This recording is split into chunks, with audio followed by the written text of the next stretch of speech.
Hey, what's up, everybody? Hope everything looks okay. It sounds okay. It's always a little scary with nobody at the controls but me. Just me on the controls is scary enough. Me in front of the camera with nobody at the controls and me maybe setting stuff up. Shout out to Isla Hank, who was here. Got some repairs done to the studio stage today. And I'm here with Daniel Bloodworth for the Easy Allies Community Showcase for the month of September 2021. Good day, sir. Good day. Thank you for joining me for Showcase. This is basically the podcast. Good job taking down Kyle.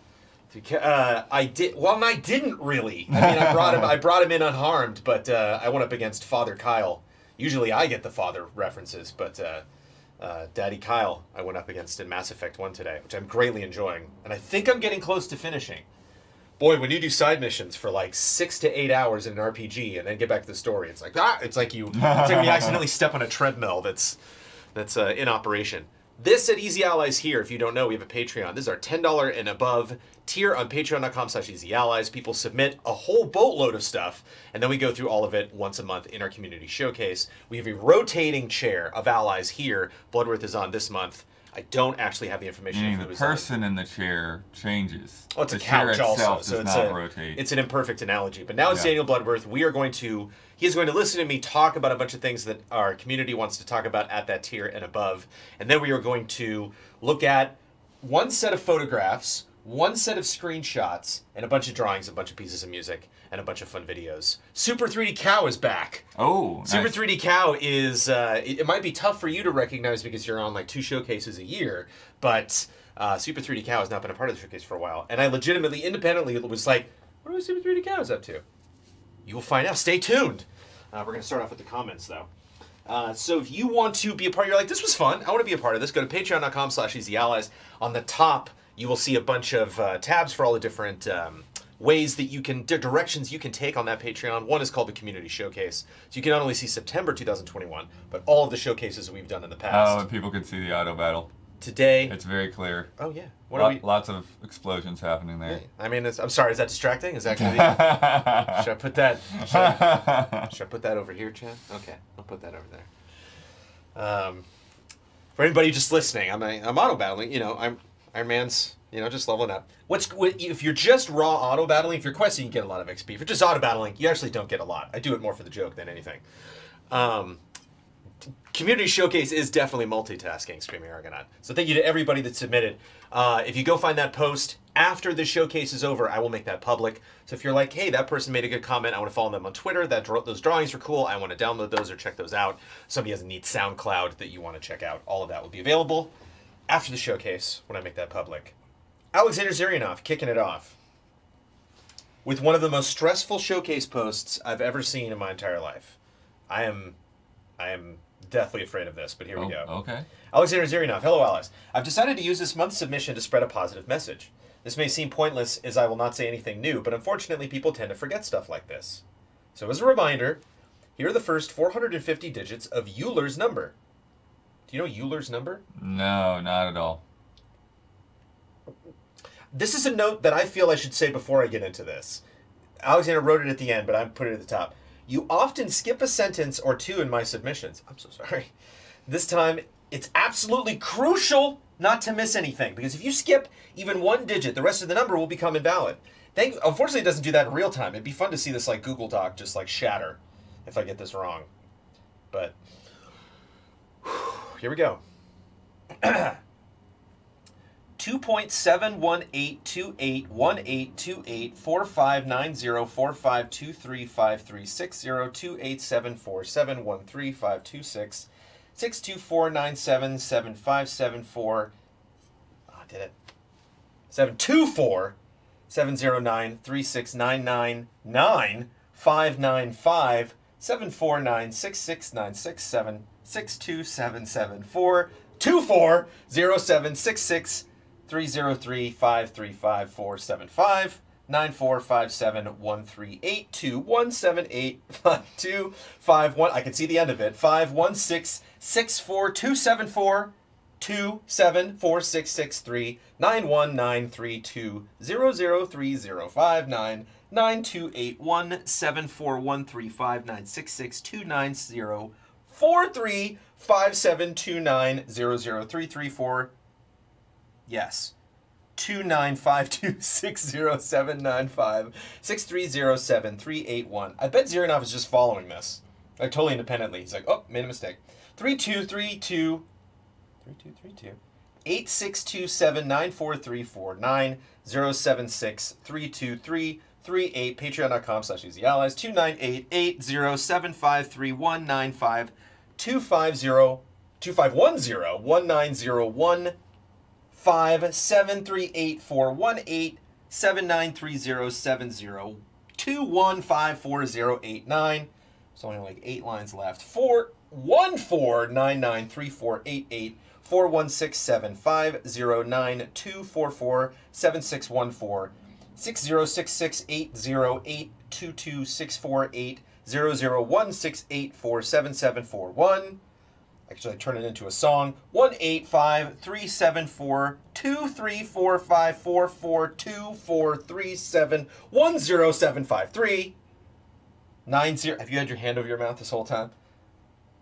90777 4499206955170276 1-838-606-261-3313845830. This is kind of like that scene in Evil Dead, like the Necronomicon. Like, what's going to happen at the end of it? I'm terrified. It's like Candyman saying it so many times in the mirror. 075249767093287091416928361 90255151086571 4637712 2111 252389878 44250 569 5369. Got it memorized? Alexander Zerina. I apologize to chat for all the robots that are appearing outside of your doors. Were it anyone but Zerionov, I might message them and be like, what's the matter with you? First of all, why? Second of all, no. But I know the answer to why, and Zerionov knows I will jump through any hoop for him. So there we are. It's Easy Allies in a nutshell. There's no way I got that right. I think I stopped myself when I needed to. The trickiest thing is the line break, because how the hell do you know? How do you... Right. How do you follow with your eyeballs going from like that 8 to that 2? It's madness. The funny thing is, you can give me any text and I can read it. Like, I don't have to think about it. But numbers, that's a... I got to put some practice in there. But they were all written out. This is yeah, it was thing. the words, It wasn't a too. string of numbers. It was I wonder, the words yeah, I wonder... for each number. Alexander, let's try that again next month. No. But put the numbers instead. Maybe one space between them, and then we'll try. I can get this. I know I can get it. Alex AI. Hi, Blood and Jones. How are you doing today? Hopefully fine. This August, I was just casually going through the first 3 Final Fantasy games thanks to the Pixel Remaster. Oh. Any compulsion there? I kind of want to. I haven't really. I'm curious to see how they look. I feel like I'm not going to be a fan of that. I'm just attached to the original stuff. It's weird to be nostalgic. I've never actually played 2 or 3 though. I played 2, and I would love to go back and play 5 at some point, but I'd rather play 5 with the Super NES sprites that actually works and doesn't crash like the PlayStation version did. I don't want to play 2. As much as I like beating up my own party members to level them up, it's pretty fun.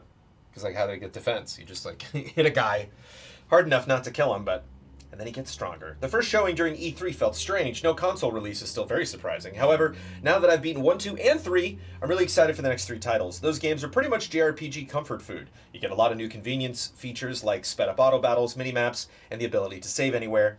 The visual style is nice, and there's one other upgrade, the music. I have listened to many versions of Eternal Wind, the Final Fantasy III world map theme, but this one easily became my favorite. My poor English skills would not do it justice to even try to describe how great the soundtrack turned out to be. I got through Final Fantasy II for the first time in my life, despite its weird leveling system and annoying dungeon design. Annoying dungeon design? I don't know if I remember that specifically. Pretty much just because of the redone music. The fact that there's very little pushback in terms of difficulty did not bother me that much, but I do feel like, I do feel like I have to mention it. Altogether, it is very fascinating to think about the journey that this franchise has been on. Why is it that Final Fantasy still lives while other RPG franchises did not stand the test of time? What makes this franchise so special, Michael Damiani? No. What is 16 going to be like? That's it for now. I wish all the allies a great September. Franchises have died off. What's it? The Breath of the Wild. Oh, Breath of Fire. Where's Breath of Fire? Right. Where's Chrono Trigger? Well, I mean, what the hell happened there? Chrono Trigger wasn't Chrono really... Cross such a miss that they were like, oh, well, I mean... I guess we'll never bring this franchise back. I just don't feel like it was approached like a franchise. It was I know, it's just so strange. It was like they made Chrono Trigger, and then they made the Satellaview game, and then they turned the Satellaview game into Chrono Cross. And then I think it was kind of like, I don't know, like, where do you go from there? Anywhere you want, you make weird. another, Sure. You make something that crosses, because the idea of Chrono to me was always something that's like, it's like Star Trek kind of, it's like Star Trek is an RPG, but a fantasy aspect, take on it, kind of like Star Wars was, where like you are bridging dimensions, or you're traveling through time, or you're, it's like some way where like you can take a normal thing and see a totally different version of it. Kind of like Zelda does like a lot of Dark Light stuff. Anyway, I don't know, Final Fantasy is interesting to me in my brain. I get confused because in one way it's like very classic. It's very, Arthurian. It's like, it's just kind of my whole idea of like what popular fantasy is like. It's like Dragonlance. It's just like a lot of these things, big hats and big staffs and just like traditional fantasy. And then every game is just totally different. And like every time a new one comes out, it's like, what? But you like expect that, but then that means I might not play some of them. But then like 16 looks amazing, but I didn't play 15. It's a weird franchise. But, gosh darn it. I like them a lot. Not playing 14. Do you have any desire to play 14? Like, I don't... I mean, I have a desire, but right. I just... The just time sink of it is crazy. Also, I look at it, and I have no idea what the heck is happening. It's just a bunch of text flying around on the screen. It is a lot of text. A lot of effects. I know only what's happening in certain classes. James Davey, hey Brandon and Blood. Before I get to this month's showcase, I want to clarify the weird trolling game I mentioned from the EZA community best games of 2008. I had an idea to troll the EZA community by inserting an unofficial game into my number 3 spot. The real number 3 was Dead Space. I thought I'd mention it in the Q&A for a laugh, but it just confused y'all, so I apologize for that. Now, as for the real EZA community's best game of 2008, I will unveil the official list below. Feel free to chime in and say things about these games when you want to. 2008. 2008. Okay. Number 25 kicking off with something that I want to talk about. Castle Crashers with 5 points. Oh. I never finished Castle Crashers. And whenever we plan something like an Easy Chillin', I always forget. And like that would just be that would be such a fun thing to full play through with like Huber or Brad. Yeah. Well, especially now that Streets of Rage has been somewhat satiated. I think we can try other brawlers, yeah. Number 24, Wipeout HD. Speaking of Wipeout, the Wipeout team. With 6 points. Yeah, I don't know if you guys saw that, but the guys that used to be at Studio Liverpool had created another studio, and now that studio has been acquired by Sony. It's a weird circle. Yeah. Like a day before their big press conference. A day before their press conference. Number 23, Saints Row. Fun, interestingly timed. 2008. Also with 6 points. And also with 6 points at 22, Tales of Vesperia. Also interesting. And Tales of Arise. Left 4 Dead, also also relevant. Got Back 4 Blood. Oh, yeah. At 21. At 20, Mario Kart Wii, always relevant. 19. Mario Kart Wii had some interesting stuff that I kind of missed with like them doing like events and stuff online. Oh. Yeah, they had some like unique things going on with the online mode with that. Is it like Splatoon type stuff now, or? Maybe you could. Yeah, maybe you could compare it to that. Braid at 19. Nice. Oh yeah, that was such a cool game, especially at that point. It's like really when indies were starting to turn heads. I'm looking at number 15, and it's like I think Braid is better than number 15, but I've never played Braid. I have played this. Number 18 though, Soul Calibur 4. Yes. Number 17, Mega Man 9. Wow. Oh yeah, what a 2008. Comeback. Yeah. What a comeback. I remember. I like that. Mega Man 9 is a game that reminds me of game trailers. It reminds me of like that review. Just really. That reviewed machine that we built. Yeah. Number 16, Fable 2. Fable 2 is that late? Surprising. Rise in the ranks. Yeah, 8 points. Number 6. That Fable 2 is number 16. Number 15, Star Wars: The Force Unleashed. Yeah. Which is why Now, you want to talk about things that remind you of game I got a trailers, soft spot, sure, but yeah, I don't know if Because I remember going to the Or six, E3 right? appointment for LucasArts, and that was in 2007, the year that it was in Santa Monica, and it was just terrible. And so I was late to my appointment because I couldn't park. I drove there in my own car with other people from GT, and I was like, I've just got to let you guys out to go to your thing because there's nowhere to park. Because they had it down there. Santa Monica was terrible to park in anyways. And then it was on the farmer's market day. There was I literally drove around for like an hour before I could park. I like that we would have like Meg would coordinate pickups for like footage and stuff. When we Right. Oh yeah. The next day I was immediately on that shuttle. Right, no right. way was. But I like gonna the do shuttle that again. idea because like I love the movie Heat, and it just like it felt like we were like robbing a bank or something. It was like, all right, we'll drop them off at this corner, and then just like the van pulls up and like just drops people off and takes off. And what the worst part about it was when they did the Santa Monica thing. It wasn't like it was a centralized location. It wasn't just like, okay, now you're at E3 for the day. It's like, no, these guys are on this hotel. These guys are in another hotel that's a good, like, 5 minutes drive down the road. There's some other hotels over here. Then the airport hangar had the show floor, which was entirely separate from any kind of, like, meetings with actual publishers and developers. Yeah. I was not at the Atlanta one, so the Atlanta might have still been worse, but Santa Monica was definitely the worst E3 I ever experienced. And then 2008 was a close second because they decided not to use the show floor, only to use the upstairs meeting rooms, and it was just like wall-to-wall Oh, I remember that one, yeah! We were like, yeah, it's back in the convention center. That's when Dead Space was there, man. It's like, yeah, holy cow. Dead Space is on this list. But that Force Unleashed, though. God of War Chains of Olympus at number 14 with 9 points. Resistance 2 edging out God of War at number 13.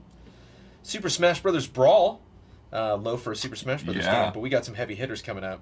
At number 12, not quite getting to the top 10. Crisis Core Final Fantasy 7. Final Fantasy game, speaking of. Yeah, that a lot of people missed out on. PSP heyday. Right?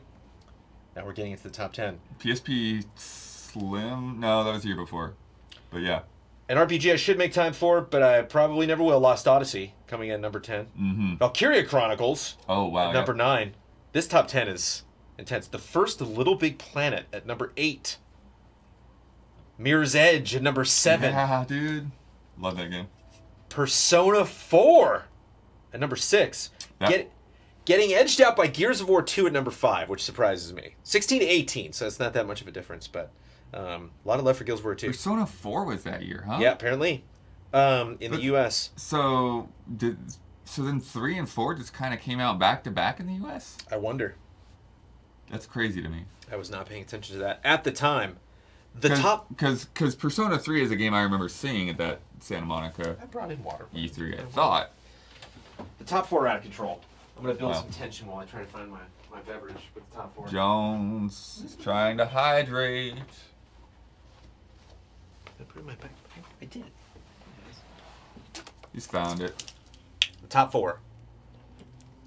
They're all not ready. Number 4, Metal Gear Solid 4 Guns of the Patriots. Whoa. Number 4. You're thinking to yourself, 2008, what 3 games beat MGS4? Well, some of you are infuriated at the mere idea of it. Number 3, though, Dead Space. Yeah. Tough. I would probably put MGS4, even though I didn't finish MGS4, above Dead Space. But number 2, Fallout 3. Oh, yeah. Tough. Easily the game I put the most time into that year. Fallout 3 so much time. MGS4. It's yeah. And these are goatee conversations. Like, that was so long ago, I don't remember. Number 1, though. Number 1, Grand Theft Auto 4, baby. We did it. We did it. Number 1. Yes. With 49 points. Tied for Fallout 3. I'm curious how that... Again, the decision about which game would start at the list was a matter of an accumulation of honorable mentions rather than favoring a game that placed first by single voter. A lot of games didn't make the cut, and some I personally felt deserved better. didn't get any votes, but that's the circumstance of having a wide open GOTY vote where there are a sea of games and only 25 of those are recognized. A couple of great PS3 games have celebrated their 10th anniversaries this September. There are two I really enjoyed, Resistance 3 and Driver San Francisco. Resistance 3, I feel, is perhaps the most overlooked in the trilogy, but that might be because it's the best, although I love Resistance Retribution on the PSP, which I think I played, like a little bit of, maybe a demo. Oh, Resistance Retribution? I think it was like a demo like right when the PSP came out. Remember that was one of the games that they showed up. Yeah, I really like that game. Handhelds are good for like franchises like that to do strategy stuff. Remember Ghost Recon had a strategy thing on DS or 3DS that I got to the credits on. I was like obsessed with it. Driver San Francisco, meanwhile, is a game that was completely snubbed from the EZA Community GOTY Awards 2011, and I must say I find that rather appalling. Of course, I'm being facetious, but I do absolutely believe Driver San Francisco is insanely enjoyable, and is the kind of game that probably could be a prime candidate for a Guatemalan insane asylum. What? I don't know what that means. The gameplay is so damn fun, astrally projected What's going on in Guatemala? into other humans driving cars and strategically using them to create carnage and stop crimes is just mind-boggling lunacy. Lastly, do either of you have a favorite year in video games? Mine is either 2011 or 2013 because they were stuffed to the gills with quality releases. Thanks for all you do. Love and respect. Favorite year? Yeah, I don't know. It's so like hard when you look at it. 2007 or 2012 or...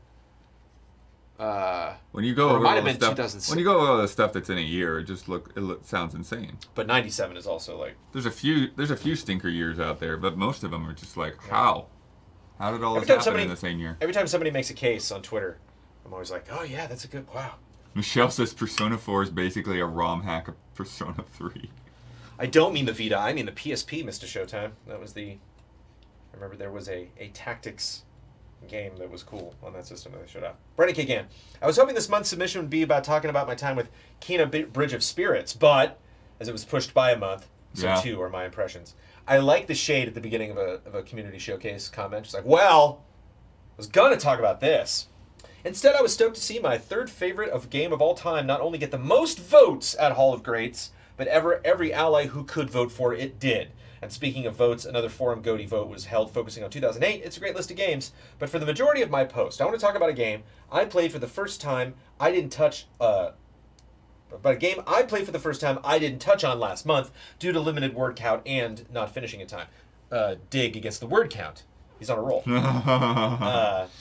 After replaying a couple of franchises with handheld entries on PSP and PS Vita, speaking of, I recognized I don't own many games for both, despite me loving both systems. So, inspired by wanting to find any game that appealed to me to get more use out of either the PSP or Vita, I went to Metacritic, went to their respective pages, and sorted by highest critical scoring of all time. While I didn't see anything appealing for the PSP in the top 100 I didn't already own, there was a port done on Vita I decided to give a shot.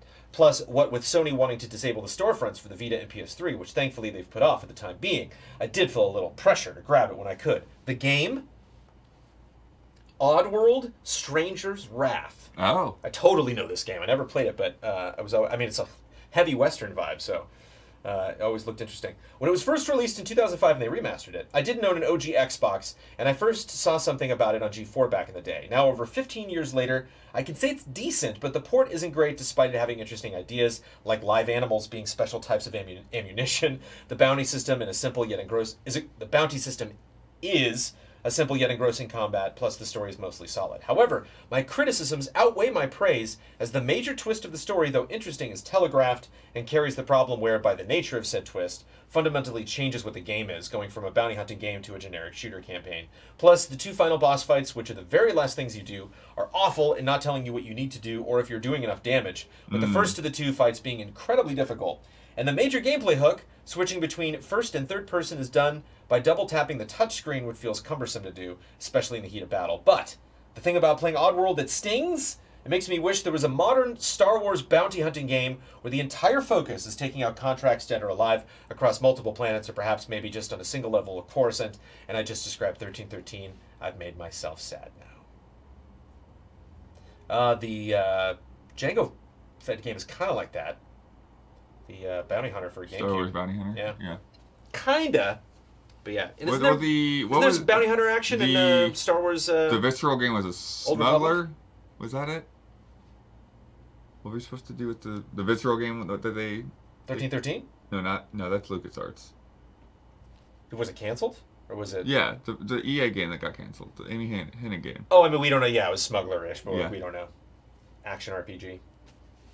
We just don't know. Parasite Paladin. Hello, you. Yes, you. Are you strapped in? Good. I wouldn't want you to get hurt. But first, you should ask yourself if you trust me or not. I know if I was in your position, I wouldn't trust me. But that is why you are the better person. At least that's what you tell yourself. Every night. As you desperately try to fall asleep. How's it go, by the way? Any improvements? No need to tell me. I already know. What else do I know, you must be thinking. I'm sorry. I didn't mean to assume. What's easier to read, this or numbers? I can't tell. It's a bit. They're all bits. And it took a long time for the showcase to really devolve into bits. I give you guys credit, but here we go. It's a slippery slope. You know yourself better than anybody. Is that really true, though? Such an easy and simple thing to buy into. Just, what do you know about yourself? No need to tell me. I don't like being lied to. You are, of course, welcome to lie to yourself. You do have plenty of experience, after all. You've gotten this far. Why stop now? Not that one you should answer? I would love to know the answer. Perhaps love is too strong a word. Do you know of any other strong words? I know plenty. Odd thing to brag about, I know, but I do need to take small victories where I can find them. Have you had any victories recently? Congratulations! Or my sympathies. Oh, would you look at that now? Now I'm the one who's lying. I do like to spice our chats up. Thank you for this, by the way. Honest, really. Ha! You're right, yet again. Can I even be trusted? Sorry for asking so many questions. It really is just so fun. You've given me so many things to talk about. Or was it the other way around? I really cannot remember. Can you? What have you forgotten? I can tell you, if you want. I hope you know I'm here for you in this time of need. Why else would you be strapped in? Sounds like a one-man theater. It can't be an original piece of work. I think it's a song, maybe? Can't be like a poem. Might be a poem. It's a weird poem. I got no answers. Here's the thing. If you write a submission like that, I will read it. And then move on. Joseph Caruso, greetings to the most recent guest and perennial host of Soundtrack Club. Your discussion about the music of Celeste gave me an excuse to pull up the soundtrack on Spotify, and re-listening to it reminded me about how during a panel at MagFest, Lena Raine said that Xenogears is a big influence for her music. You and I were discussing the production requirements for Soundtrack Club, and just kind of like, how should we structure the show, and how much work is too much work. And you were like, yeah, I just don't know if it's like too much time to listen to all that music. That was a pleasure. Like, I was playing so many things. Yeah, I was just working on stuff. Oof, I almost talked about some stuff I'm working on. But yeah, it was just, there were lots of, getting ready for the podcast and other stuff that I could do. I was like, oh, let me just listen to all of this soundtrack. I have 40 more tracks on Neo World Ends With You to get through. A massive soundtrack. Confronting Myself really does sound like a track right out of Xenogears. Speaking of which, I finally got to watch the Blu-ray of the 20th anniversary Xenogears concert. Square Enix is very effective at taking it down anytime it shows up on YouTube, and unfortunately the only way to watch it or listen to it officially is via the Blu-ray, which is not cheap, at about $75 USD after shipping from Japan. But the experience is worth it. The concert was created under complete supervision by Yasunori Mitsuda himself, with him taking stage and speaking during multiple interludes, and the original singer from the 1998 track performed the solo songs. I don't think watching a musical performance would be that much better than listening to one, but between being stuck in quarantine for months and hearing one of my favorite OSTs being played by a full orchestra in such a classy venue was honestly very emotional. Even my girlfriend, who has had no experience or history with JRPGs, let alone Xenogears, really enjoyed the concert. Sometimes it's hard to remember just how far we've come with video games, being so popular, accepted, and respected. 20 years ago, seeing a dedicated concert to Xenogears would have been an impossible dream for myself. More recently, there was a similar 20th anniversary concert for Chrono Cross, the true GOAT of video game soundtracks, also created by Yasunori Mitsuda. Man, I remember doing top 10 franchise soundtracks, and Ben being like, Chrono, whatever. I guess Chrono, you would say. And I was like, oh, it's like 2 games, though, right? And he's like, yeah. And I'm like, okay. Yeah. 2 games beats like these other 20 franchises with like 30 games each. And he was like, yes! And I'm like, okay, I'm just making sure. Like Brad got like out of his chair. I was like, I'm just checking, man. I'm sorry. I have played Chrono Trigger. It is amazing. Pretty sure. It was just 2 games. Pretty sure the Chrono Cross episode of Backtrack is still out there on YouTube. If you want to Google that thing. Like I had to fight for like Warcraft, and they were like, Chrono. I'm like, oh, okay. That was a fun one to That was research. I mean, they were, yeah. Fortunately, you can purchase the concert as a soundtrack for a fair price, but I may have to get the Blu-ray once more, even though it's even more expensive than the Xenogears concert. Robert 7 Lee, good day. Bloodworth and Mr. Jones, I hope you're well today. I just have a few thoughts this month. Number 1, I don't watch much anime, but I really enjoyed Demon Slayer. It'd be great to get a spoiler mode, if possible. I think that's something the lovers of Demon Slayer wouldn't mind doing. There they go. But how do you know? But how do you... How do you know when you're done? Number 2, in my opinion, Mr. Bloodworth did an awesome job hosting the podcast. He left the audience wanting more. I believe he deserved a special comeback entrance with his own theme. Although I'm not creative enough to think of a fitting theme. What would your theme be? If you were like a wrestler, what would you be? Theme. Daniel Bloodworth! Like, what's the track? I never thought about a wrestling theme, but I really liked how in baseball they would play like 10 seconds of something when they would walk up. And I would be like, oh, I'd probably do AC/DC or something like that. Number 3, regarding Mass Effect Legendary Edition, over 10 years later, I still dislike... Oh, here we go. I still dislike Mass Effect 1. I wouldn't recommend it to anyone. Oh, that's the one. I brought that up on the stream, and the stream was like, oh! Robert 7 Lee. I wouldn't recommend it to anyone. Mass Effect 2 still holds up. Mass Effect 3 is the best gameplay and is therefore my favorite. Thanks for everything you guys do. Love and respect, Robert Lee. Tourniquet. I haven't listened to Tourniquet in so long. Holy cow. I don't know about that one, but that'd be hilarious. Level Capybara. Woo. Hello, Brandon, and hello, your community showcase co-host and co-moderator, Mr. Daniel Bloodworth. With apologies if anyone already beat me to the bit. You did it. And looking ahead, I think you're it. I think you're the only one there. Good bet. Hope September has been treating you both well. I just wanted to say great work on Minigame Champions and Soundtrack Club. I like minigames and I like soundtracks, so these shows have been really speaking to me. And speaking of minigames and soundtracks, out of all the minigames you've ever played, which ones would you say have the best music? Oh, thanks as always for the content you guys make. Hope you get some time to rest and recover after easy chillin'. Love, respect, Level Capybara. I've yet to get that rest. My buddy celebrated his birthday on Monday. He's like, come on over, we'll get drunk and play games. I was like, dude, it's like the day after a marathon, and then I got a full week after that. He was like okay, all right. Played the Olympics game, the Tokyo Olympics 2020. That was fun. The funny thing is, with the mini-games... The music was not good during those mini-games. The music tends to stick in your head better if it's not good. Yeah, I would say like, it's like something like Melody of Memory is like all mini-games, right? It's like, what are there like side missions? There's like bonus content you could do? I'm trying to think of something that... No, I mean, Melody of Memory is a music game. So maybe like a fighting game or something, yeah. Which is something that you know has good music and it's like, oh, actually it does have a fun mini-game too. It's another one of those things where you have to like get a whole pile of stuff together and have to actually research it and figure it out to have an opinion. I mean, I can definitely like remember like the Link's Awakening minigame music, but just because it's the first thing that comes to mind doesn't make it necessarily the best. Jason A. Sackle. Played some good stuff last month. Picross S Genesis and Master System was a blast. Picross is just always great. If Jupiter keeps pumping them out, I'll keep buying them. The Ghost of Tsushima expansion and Director's Cut came out.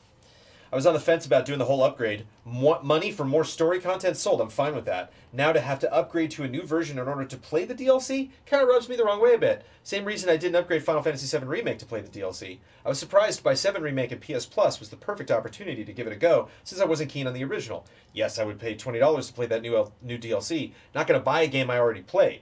Ghost of Tsushima asking for that $10 or whatever I was going to upgrade to the Director's Cut and PS5 version, which is something I don't do. But in this case, I figured it was fair. The reason I bit was that Ghost of Tsushima added a lot of content for no extra charge. The Legends multiplayer stuff was great. Looking at the log for how many extra hours I poured into that mode with friends, yeah, I felt it earned that extra bit for me. And not a lot of people are talking about that. It was really funny when they like dropped Legends. People were like, whoa! And like a lot of people, Goaties, were just like, I don't know, man. I think it's really contender for Goaties. Because like, look how good they were to us. And then they were like, hey, throw us some bones for the next gen version. And people were like... the reason, but it also is, you know, unanticipated. I think I played the multiplayer mode for about the same amount of hours as the main game, if not more. That made it an easy sell for me. I did not regret that decision at all. The lip sync fix for the Japanese audio was very welcomed. The new content was great, and that's not a small thing. When they didn't do it, I was like, oh, okay, they just saved money there. But that's interesting. I wonder how much feedback they got on that.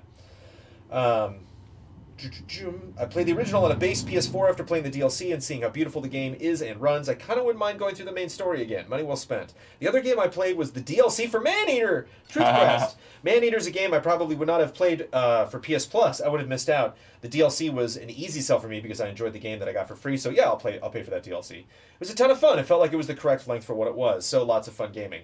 Sounds like you finished it. That's nice. Yeah. It crashed on me about 10 times at least. So. Well, how does that feel, Jason said? You got to, because he gets glitches, man. Sometimes worse than the stuff that you get, because you both of you are like glitch kings. But Jason snuck by with that one and got to finish it. Jungle Book came to Fall Guys. Sure, why not? They did Tron not too long ago. Oh, yeah. Wonder what next Disney property will make an appearance. One Piece released its I was going to say, we're not almost done. No One Piece. One Piece released its 100th volume, and lots of awesome stuff happened around that. Little short films that explored the impact the series has on people's lives. Buzz about the live-action show for Netflix, which I'm curious as hell as how that'll turn out. Hopefully awesome. Wish all the people working on it the best. People need to calm down before even seeing an ounce of footage. No reason to be negative on things. I like to be positive. That's a joke. He's not positive. Sackles brings the showcase down all the time, but that was fairly positive. Sounds like you had a fun month.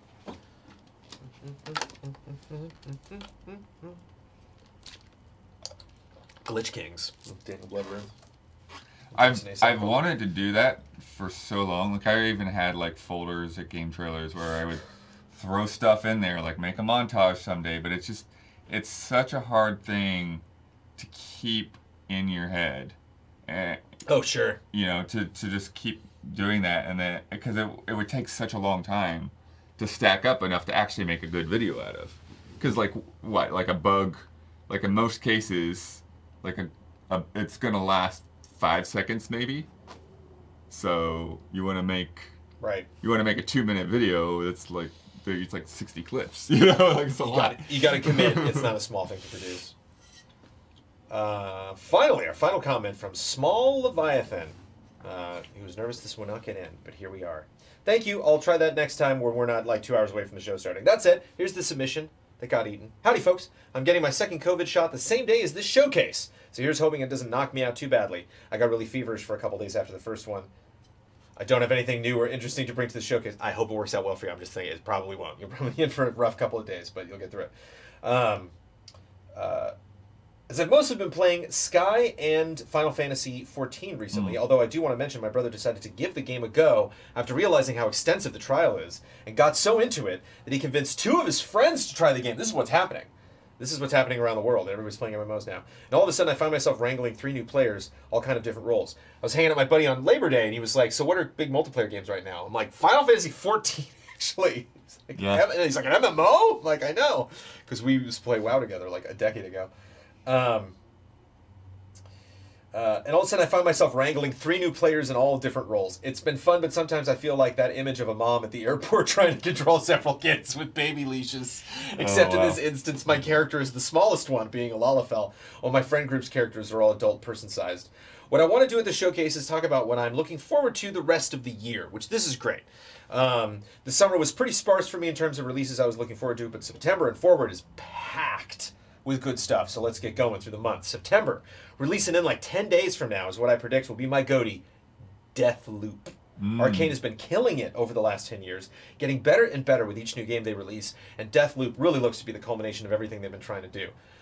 A good take, that's one of those takes that like, if Deathloop just sells bonkers and gets really great review scores, there's all these people who are like, I told you! We're like, we know. That would be great. A really big win for them would be fun. It's kind of like Sam Lake. It's like, he does really cool stuff, but you want the control. It's like, yes, now you can make a sequel to that, you know?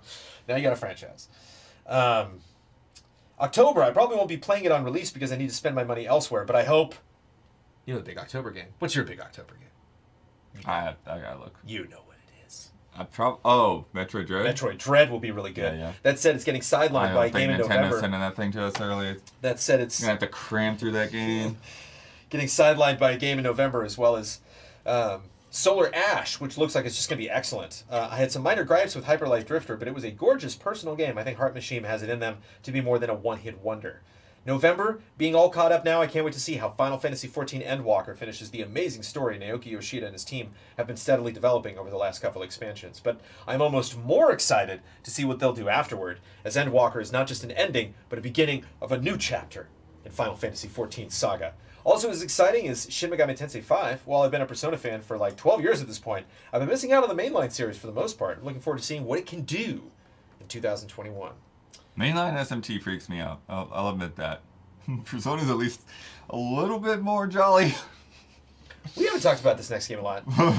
I mean, you and I just specifically were like what we're going to do for coverage. December, I think Dying Light is kind of underappreciated. It doesn't have a very good story, but it plays like a dream. And from the looks of Dying Light 2, it's going to be more than that, but expanded, which is honestly what I wanted. Has Hubert like pulled you aside and been like, Dying Light, dude? Like, is anybody locked in on that? I think I like might really want to review that. Because I reviewed Dying Light 1, yeah, I don't and know. We haven't even signed up for it. Love Dead Island. Dead Island was just so janky and bad, but like I played the hell out of Dead Island. But I don't think people have gotten in. I just kept exploring and exploring and exploring and exploring in terms of sign-ups. But I mean, you don't have to type it in now. My goodness. Just take a break. here. Just take a break. Right here. Take a break, bro. This is what I'm talking about. December. This is what I'm talking about. He can't stop. Yeah, nobody signed up for Dying Light. Dying Light 2. And nobody signed up for Deer Simulator either. See, this is. We lost them. Yeah, baby. Because, yeah, the parkour, the survival, you know, drop kicking zombies in the chest and using them as, like, sliding on ropes. If anyone knows how many E's is in Deer Simulator off the top of your head, you deserve an award. It's a lot of E's. Honorable no release date mention, Hollow Knight Silk Song. We'll get that game one beautiful day. Love and respect, Small Leviathan. Thank you, Small Leviathan, for leaping over all of the various things hindering you from actually getting your post in. Let's look at some drawings. We shrunk to make room for this amazing set. I don't know, is this gal from Luca? She looks like a Luca character.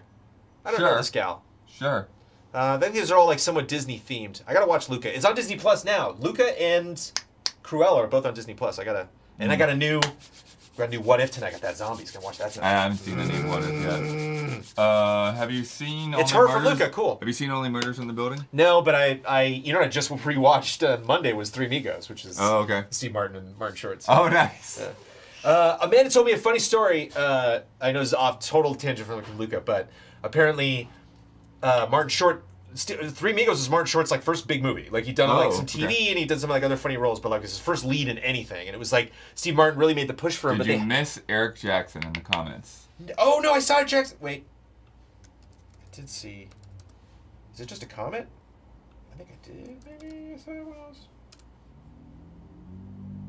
No, this says He drawing. did a drawing. Okay, cool. Yeah, I have him right here, but I will grab his drawing before we're done with drawings. He had Steve Martin had all these amazing pictures in his house when Martin Short came by to pick up the script for Three Amigos, and when Steve Martin came out and was like, "Hey, here's the script," and he's like, "Hey, how did you get the money for all this stuff? Because I've seen your work." Steve Martin's like, "Oh, okay." It's like touche, and he hands Steve Martin the script, and he's like, "Can you give this to Martin Short, please?" And he's like, "All right." And so they just like been making fun of each other ever since. Sorry, Eric Jackson.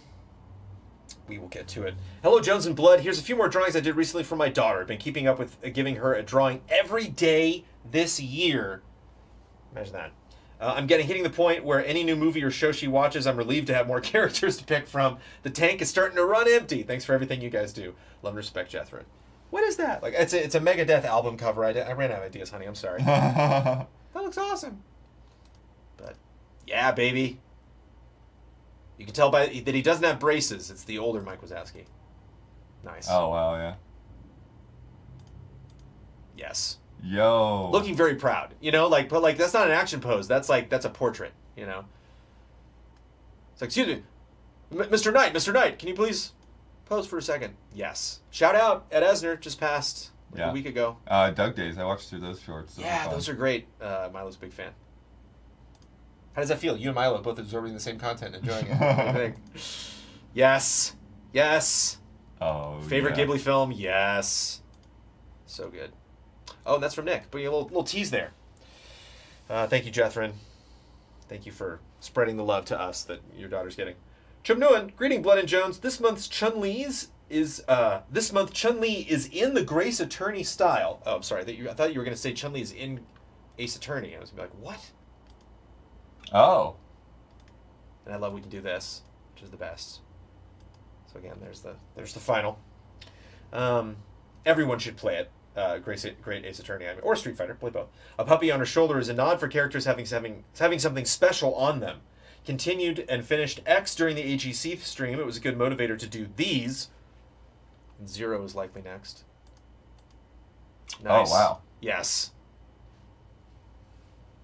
Also, shout out to Chimno, where I believe we got a photograph, a drawing, and a screenshot. I think he went full multimedia for this round. Oh yes, we got a photo mode of Miles Morales. Also built a paper theater of Ghibli cat bus from my neighbor Totoro, but it took some time to finish. We got some photos of that as well. Yeah, I bet. We'll get to photos soon. Yeah, baby. Whoa. That thing is cool. Cat bus. Just finally saw Totoro a couple months ago for the first time. Wow. Yeah. Love it.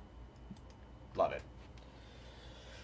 Any movie where kids just go into a forest and get in trouble. I love it. Through a green shirt with jeans. Oh, wait. What's this first? Casual wear. Sorry. Oh, just a gal in casual wear. I was hoping it was going to be Chimno in casual wear. But I love that we get to do this. I love this so much. Nice.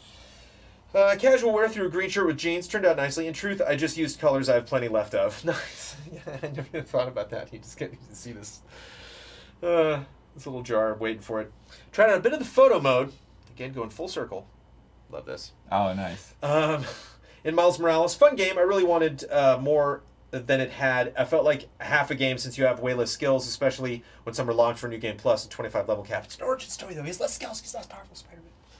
Sequel expectations are high for both games and the movie. Also finished It Takes Two. Nice. With a friend. Started Horizon Zero Dawn. The game's been pretty promising 55 hours in, but I'm not too fond of needlessly killing to upgrade my stuff and still have to spend too much in the menus when I'm maxed out on stems. You kill their robots. You killing? I don't know. Sure. Sure. I don't know. I mean, yeah. I need to go back and play that game myself. Also, make sure you get that DLC because it's just like wedged. There's only one big DLC for Zero Dawn, and it's like 60% through the game. Yeah. So if you haven't done like all the northern mountain frost stuff, don't miss out. You get to needlessly kill some more stuff. Wasn't that like that complete edition like available to PlayStation Plus or something like that? Probably. I ignore all this stuff completely because I'm like, even if that game looks better, I'm saving all of my energy. Sure. Saving all of my energy for the sequel. Put me in on the sequel too. Get your phone out. We done on that sequel. Yeah, I don't have anything listed for next year yet. Oh yes, it's February. And campfires hurt my eyes whenever I use them. Oh no. Still played 23 hours straight. LOL. That's all for this month. Love, respect, Toji Mangy. Thank you. And almost finally, we're going to grab some others, but this is from Ian Alexander. How did they sniff me out? Because I hadn't gotten to drawings yet. I don't know. And they already knew. They were like, you're going to miss them, aren't you? It's like, I did. How did you know that? How did you know specific? Did it not like show up originally in its spec? Maybe when you scrolled? It's maybe like, they somehow saw the scroll? People let me know. No, they didn't. They couldn't have. They couldn't have seen the scroll. It's funny because some people at the beginning put their posts, because I've made a mistake in the past where I think something's a comment, and they're like, no, I left a YouTube link. And I'm like, oh, I thought it was just a reference. I didn't think you were submitting that. Okay, sorry. So people now will very specifically mention what their post is. And I can't tell if it's just like normal and respectful and just the way the normal business discourse we should do it between host and patron and stuff, or if they're being like condescending like you might be to like a parent or a grandparent that is hard of hearing, like, we're having lunch now, and you're like, oh, okay, thank you. I left a video, Jones. Like, okay, got it. I got the video. But like, sure enough, right at the top of apparently Eric, they're in Discord with Eric. Right. That's how. Right at the top of Eric's post. Drawing! Like, okay, got it. I'm all set. Skipping it. Ian Alexander, I just played through the Final Fantasy Pixar Remaster on my YouTube channel, and so I drew this picture of the Warriors of Light for the title image. It was my first time playing Final Fantasy 1, and I had a lot of fun with it. Warriors of Light? Wouldn't you think, huh? He throws it out like, just like, but it's a good team. I dig it. It's probably the crew I would roll with, or close to it. Here are 3 versions of it: the ink on paper, then shadows and color done digitally. 4 fighters. These are 4 fighters. These are so much fun to click back and forth between. That means Jones can do his favorite thing: flip back and forth between them. Yeah. I also enjoy doing that. Love and respect, Ian. Because sometimes Tim Newen will send me a picture and he's like, "Here's the final," and then here's like a photo of the other one. It's like, well, I gotta line them up. So like an XSplit, I'm like, God, I'm like moving around pixel by pixel. But I get to do this. It's so satisfying. So yeah. So here's the first one, obviously. Nice. The white mage fighter. Yeah. I don't know Black about mage. fighter. I would probably do. God, red mage is so tough not to do. But that's pretty solid. I mean, you gotta have a black mage in there. You gotta have it just somewhere because it's so crazy iconic. White mage also iconic. Black mage more iconic. So good. And then the final. Nice. Yeah. Went back to the original. No, I go wait. If you take out the middle, I'm like look at the color. It's so satisfying because I didn't have to do anything. I didn't draw it. No. Chat, this looks like a tattoo. It does, yeah. Might be And a little bit more detail than you'd want to do on a tattoo, but yeah. The white mage looks a little wary. This is the beginning of the trip. The fighters revved up. Black mage is getting ready to cast. Fighters checking their back, checking their 6. The white mage looks like, I'm that bit off more than I can chew. Wait, go back to it. So Damiani, the white mage, of course. Ben would probably be black mage. Yeah, I think that black mage is Ben, and Huber's fighter for sure. Look at that face, and then Brad over there. What's the With the plate armor. What's the last class? I'm blanking. Just warrior, right? Just warrior? Is that what they called it? The fist guy. Anyways, but yeah, you can see Damiani's fatigue with these guys. Monk, yeah, I think Monk might be it. All right, let's get. Cue corrections music.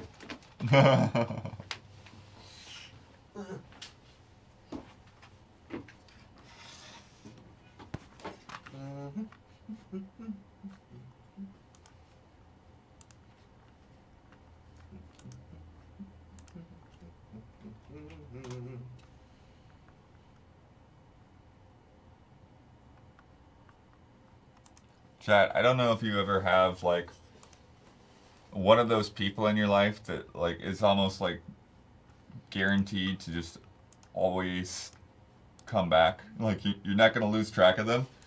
So I have a friend who I've known for pretty much as long as I've been in LA. Lived with him for close to 10 years.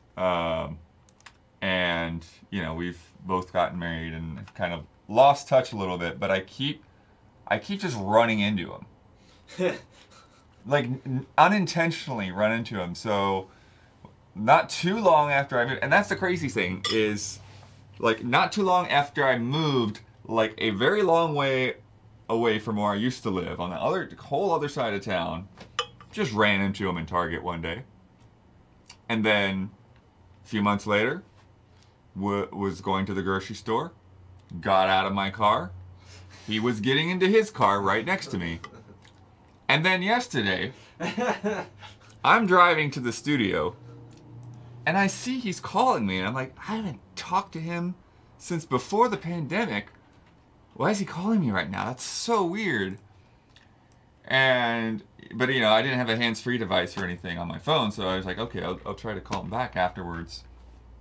And then I see this car to my right with just like a hand coming out of it. I'm like, is that him? Right there?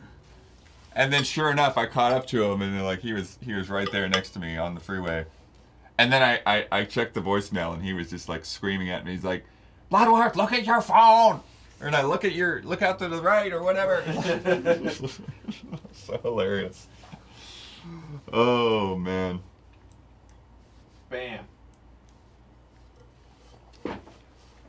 Jackson's work. Colorization is something that was.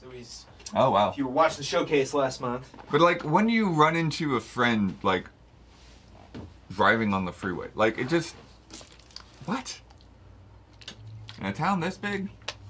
I bumped into my friend Sean Song in front of a museum in France, I think. I can't remember what city we were in. Might have been London. Oh yeah. And my parents went in to go just look at something. I was in a park, and like a car just pulled up, and he like got out and was with his family. We were like, I think I ran into what? Like neither of us knew that we were going to Europe. It was like, what the hell? Yeah, there was one time I was in the Phoenix airport, and I think I ran into like Rob Kirkovich. I was in 4th grade. We just stared at each other. Like, what's happening right now? Yeah, this is an amazing drawing. I didn't know Eric could that. Eric can do many things. Hey, Jones and Blood, I hope you're recovering well from the marathon of streams this weekend. I'm attaching a picture because it's all I've been able to work on this past month, as I'm trying to secure a new place to live. This person's name is Godric, and he is my D&D character for a pirate adventurer.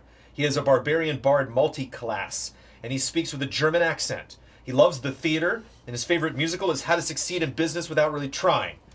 Keep being awesome, allies. Watch Box Peak. Eric Jackson, a.k.a. Jax on Deck, in Twitch chat. Boom. There. Huber's venting. I got to give him some moral support real quick. Oh, no. It's okay. It's okay. It's okay. It's okay, everybody. It's okay. Moral support. That's all we're here for, the Community Showcase. Moral support. So we're going to look at photographs, and then screenshots, and then voiceover from RF Switch.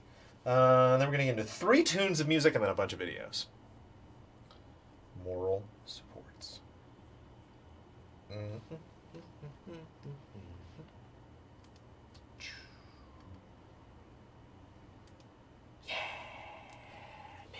Whoa. This beads? Oh, yeah, it's this beads. We have been gifted with many of these. Hello, allies. I was a huge fan of the Tomb Raider reboot in 2013, and I've recreated the new Lara, perler bead style. Hope you enjoyed. 31 colors and over 14,000 beads. 14,000 beads? 14,000. I mean, yeah.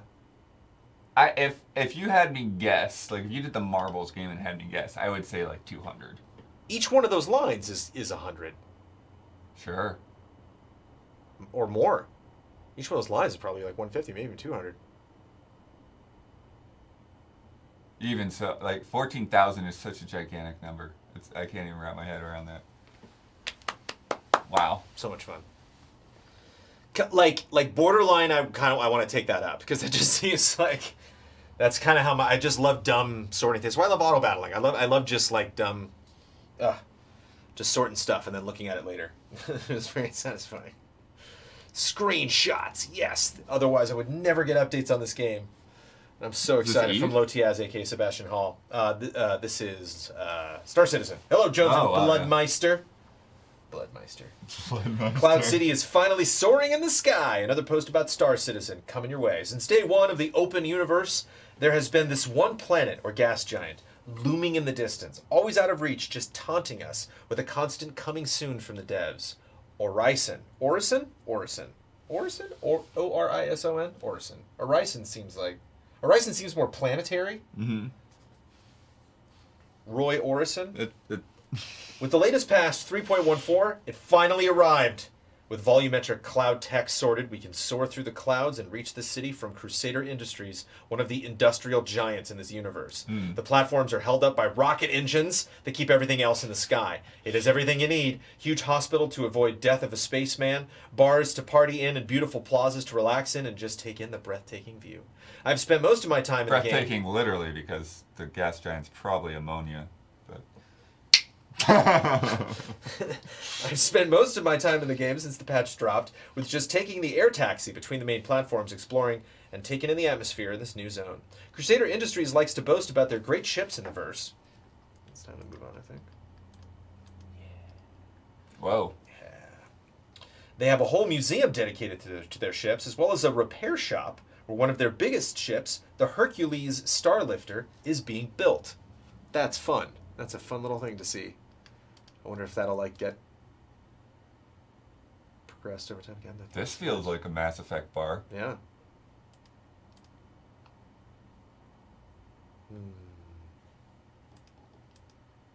Ooh.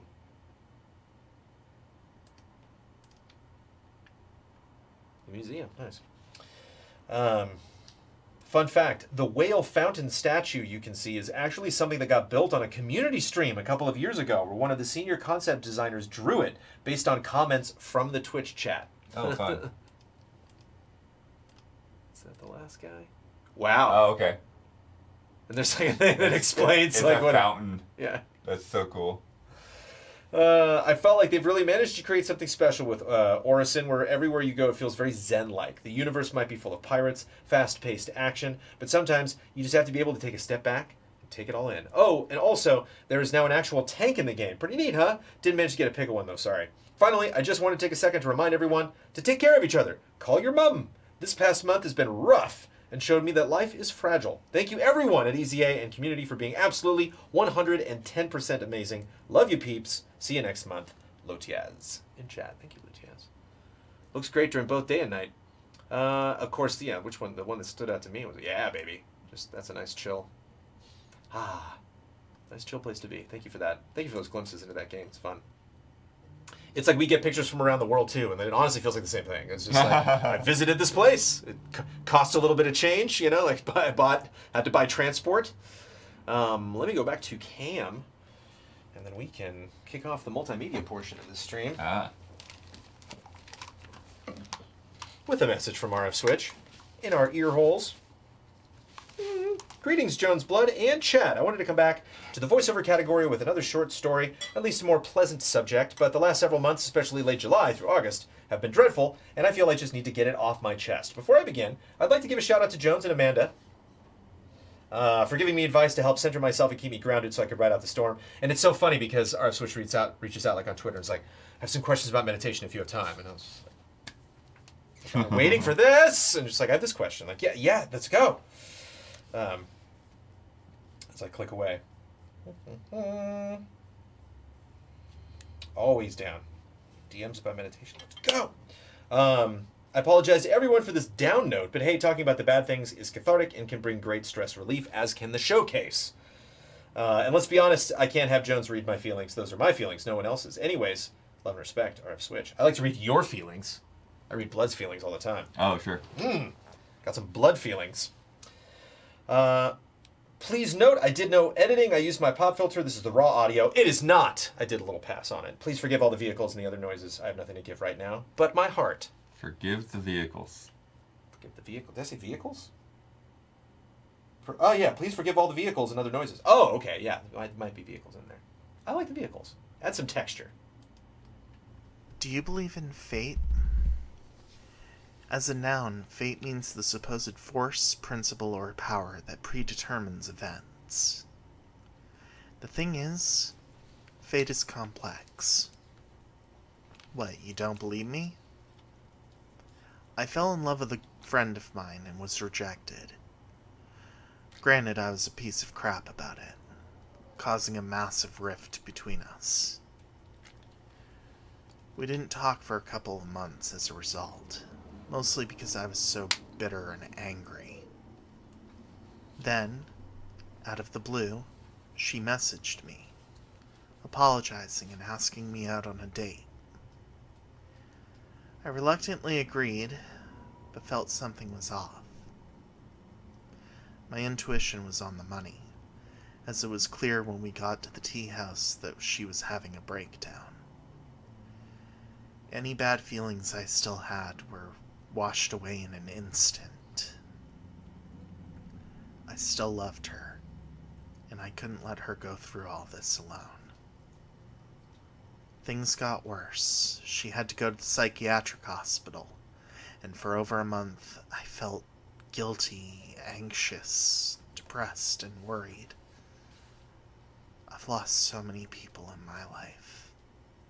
I didn't want to lose her. Not like this.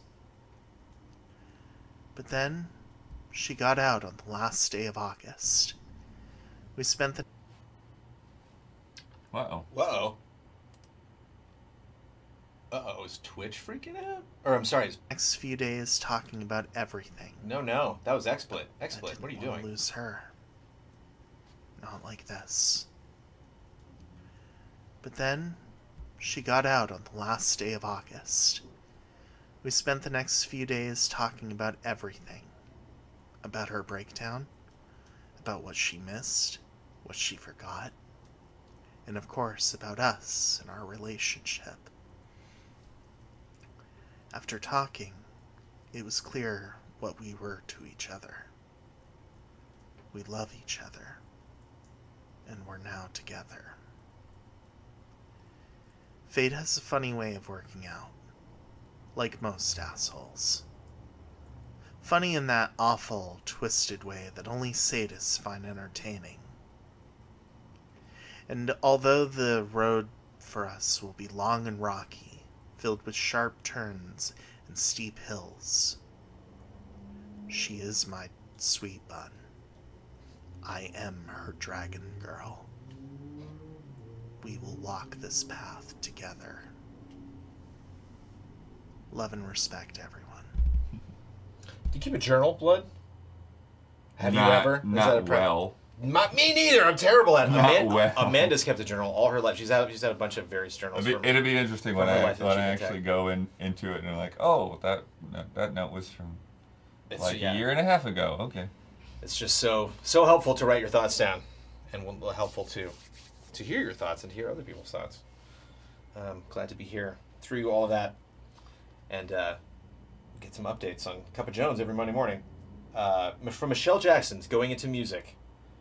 Well, if you're reading this, it means I was too tired to finish my editing my update video after finishing my homework. So music, again. Also, I've given my friends the right to publicly shame me. Well, no public shaming. You can shame me if I missed a post. That's about all that's going on here. If I don't release a demo by the time the next showcase rolls around. So again, my better judgment. I'm extending that same right to all present on this stream, just for a little extra pressure. Anyways, music. I guess pressure can be fun creatively, but not too much. Because, I mean, Michelle Jackson, one of those artists to be like, sorry, it's just this. It's like, this is... And yeah, there's I think that there's just a black background for the track, so I made the stars go away.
Everybody's trying new things, man, with that bassist. It's just the whole time just steering the ship.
Funny, Xenogears and Mr. Coneman talking, who have submitted several times to the showcase different musical things, talking about working 4 bars at a time, which is kind of fun. Like, you just have a very specific block. I'm just like, all right, time to try something new. Yeah, I never thought about that. Might get some new tracks inspired by that from Mr. Coneman. Kevin Gillet, who's also submitted once or twice. It's the Impunity Showcase. Chuckle Chuckle, hello Jones and Bloodworth. Music's a bit long. Let's keep the comment a bit short. This month I finally finished Xenoblade Chronicles Definitive Edition. Oh wow! On Switch after never finishing the game on Wii 10 years ago. Absolute masterpiece with a great story that seems to become twice as good every 2 years near the end. Phenomenal soundtrack too. So here's a version of one of my favorites, Valak Mountain, for which I've replaced the melancholic acoustic guitars, strings, and oboe. Get out of here, oboe! With melancholic electric guitars and organ.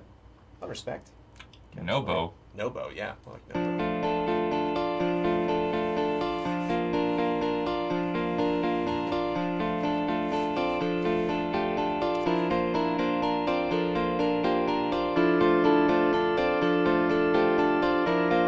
I do like that organ.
Sound on his keyboard is guitarpsichord. Kevin's keyboard.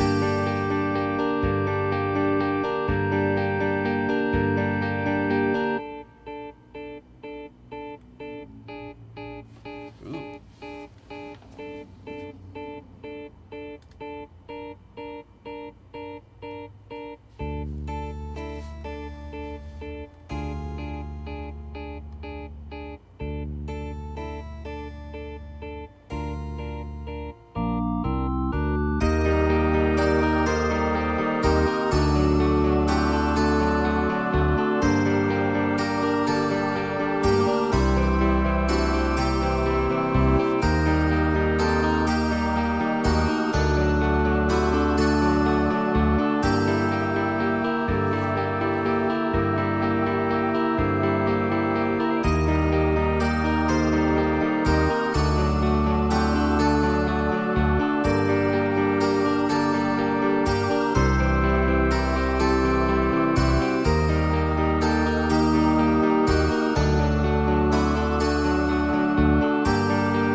I'll go 45 seconds over the time limit for that. Fine. I can't break the rules on this show. Nobody cares anyway. I totally skipped Mr. Coleman, aka Karen Little. I got the video over Shmya, and then I'll read the comment. I saw you, and I thought it happened. It happened. It's been a long week. It's been a long 2 weeks. Been a long week. week. Because it is music. We are here. Music. This is gonna make noise, I know it. Nope. I thought I did, didn't I grab that one? Wait a minute. Wait a minute. Just go start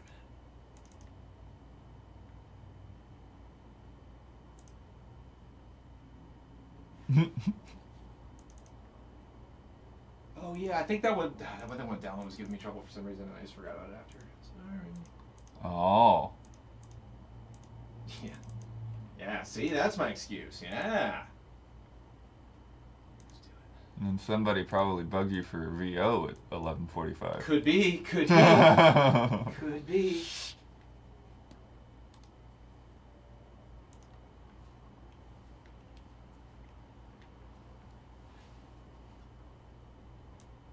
Blood doing some heavy lifting, keeping chat entertained today, I'll tell you.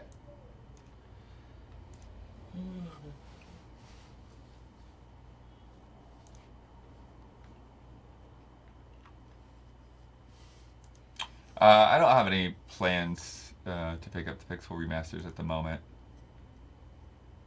but I'm curious to see them. Damiani was thinking of doing something with 4, but I don't know if he's still has that in mind, since he just got done with that excellent Tales of Arise review.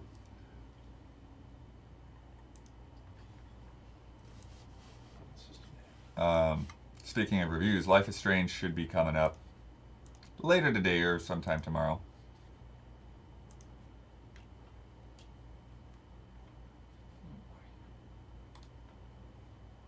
That's why you didn't see Huber yesterday.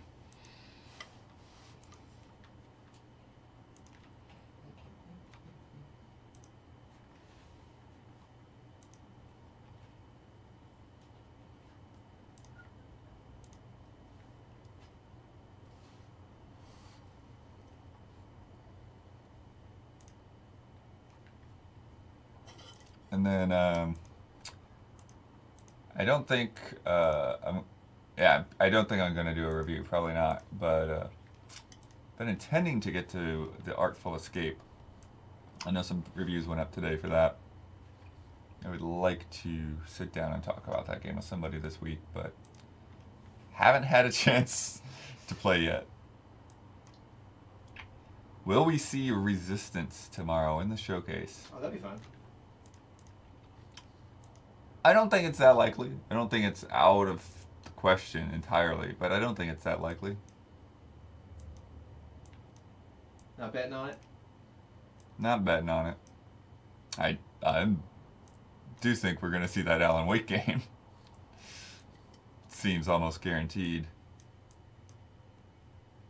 And I think whatever Herman Hulse bought that studio for, we're going to see something there tomorrow. All right, let's rock and roll. Yeah, I went over by 45 seconds, but who's wasting time now? Yes. I'm guessing you can hear me, right? If the mixer's on. Yeah, we do plan to do a spoiler mode for Life is Strange, but Huber will be out for a few weeks, so it's going to be a bit, because there's no way we're going to squeeze it in before he leaves. Hey, Jones and Bloodworth. Variety is the spice of life, and in that spirit I've started to collect and teach myself to play some other, more eclectic instruments to keep things interesting. Now that I'm bored with or consider myself an expert at any of the instruments I play. Quite the opposite. Learning more instruments can only benefit the ones I already know, or that's the idea anyway. So I added a melodica and xylophone to the collection a little while back, and in the spirit of easy chillin', here's a reggae cover of Can't You See Clearly Now from Breath of Fire 3. That's Okay. 2 Breath of Fire 3 submissions in a row from me, and if I convince even one person to check out the game or the rest of the soundtrack, that is a success. Anyway, please enjoy. Love, respect, Kieran, aka Mr. Coneman in chat. Back to the track. Take it away. Mother 3 when? It's honestly something I put back on my list now that I think I've got my GameCube cleaned up. But yeah, I haven't even got a chance to test out the retro tank yet.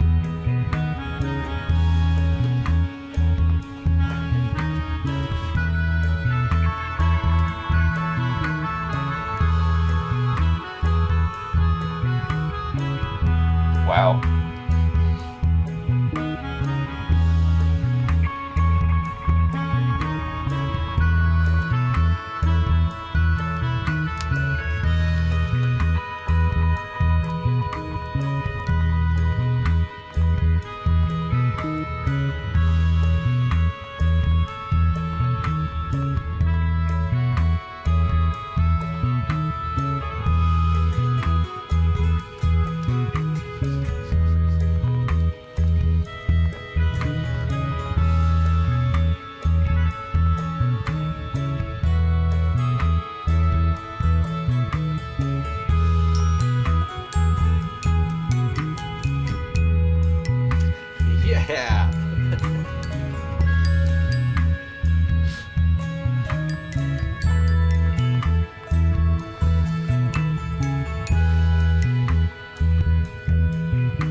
Draw man on YouTube.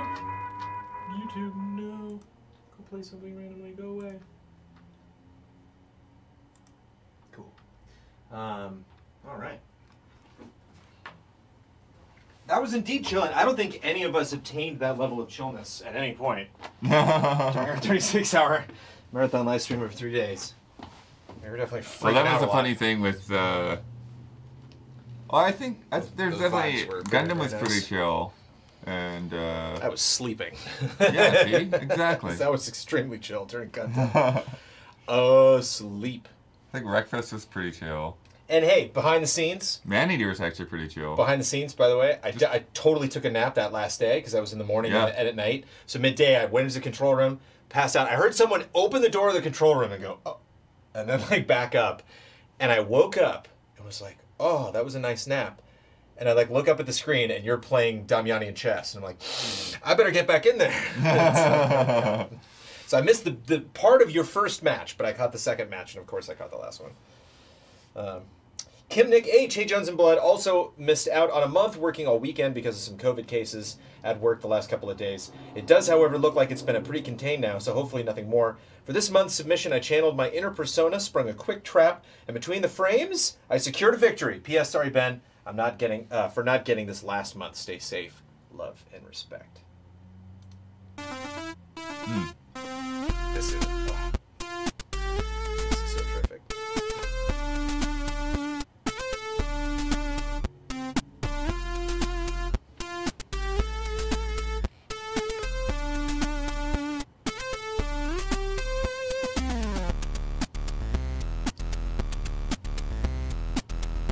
You can see the beat 'em up stage, you know.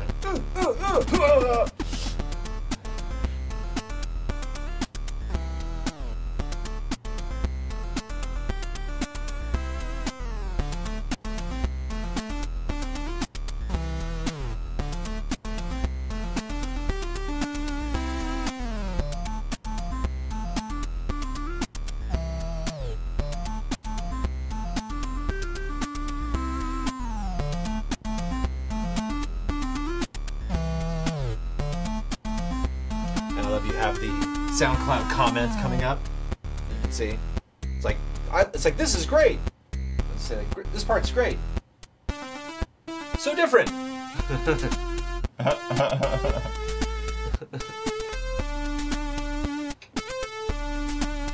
Jones with that.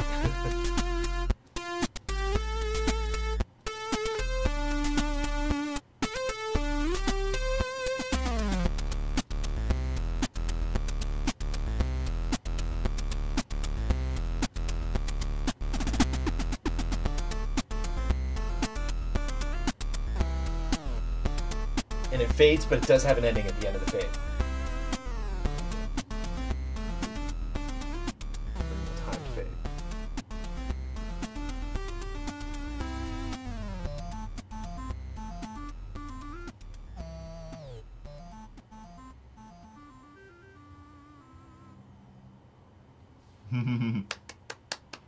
That is a jam. I love that. Well, hopefully I got all the video submissions because here we go. We are in the final Here we one. go. There's a little, Jesse Blue at it the last second. We'll get to that. Whoa. Some behind the scenes. Looking at some hotels. We've heard the world of Jesse Blue. We've seen photos of the world of Jesse Blue. It's time to get on that iPhone and get directly to visit some tournaments. Jesse Blue live tournaments. Videos first from Happy Gaming. Hello there, Blood and Jones. A lot's been going on this month. As I write this, I'm about halfway done with my final essay for my TEFL certification for teaching English as a foreign language. After that, I only have to do 20 hours of practicum for my certification, which will probably come down to online tutoring or mentoring that I log before I'm fully done.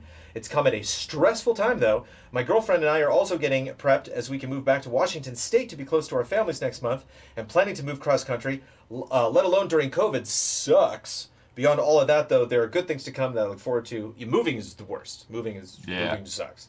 Beyond all of that, though, there are good things to come and look forward to. The Polymega is set to ship on the 12th. Nice. That's that crazy, like, old console. Yeah, it plays a bunch of retro games, right? Yeah.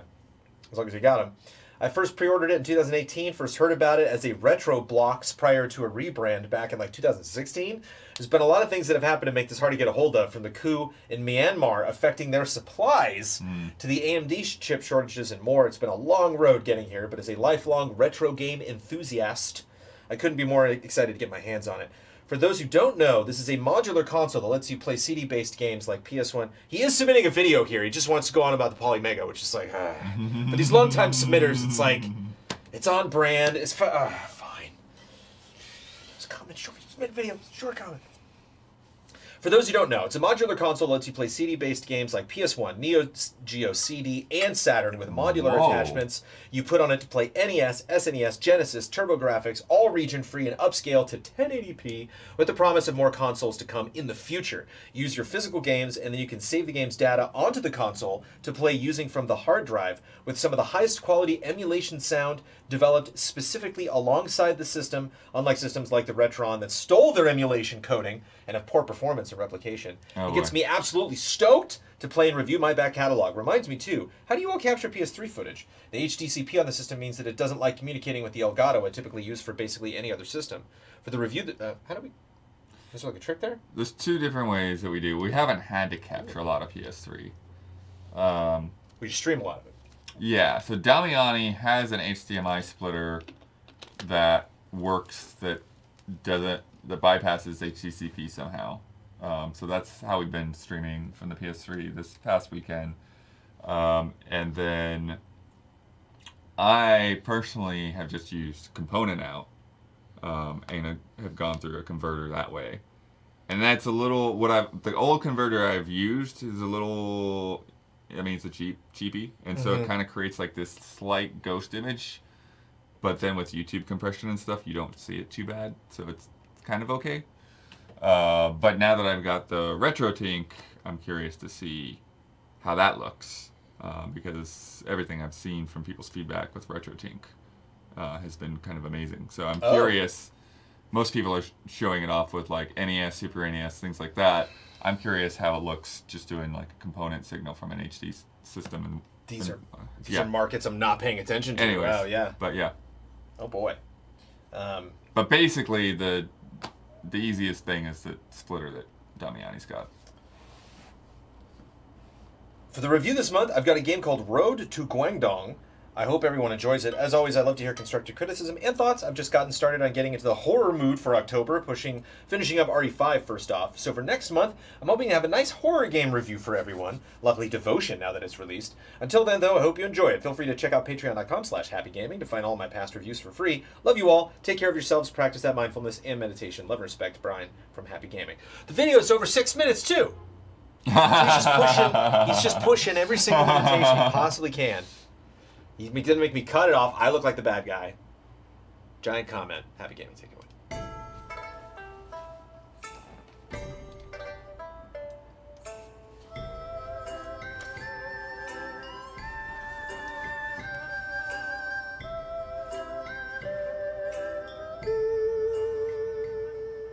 Regardless of who you talk to, everyone is likely to have different thoughts on what they recall from road trips and their feelings towards them.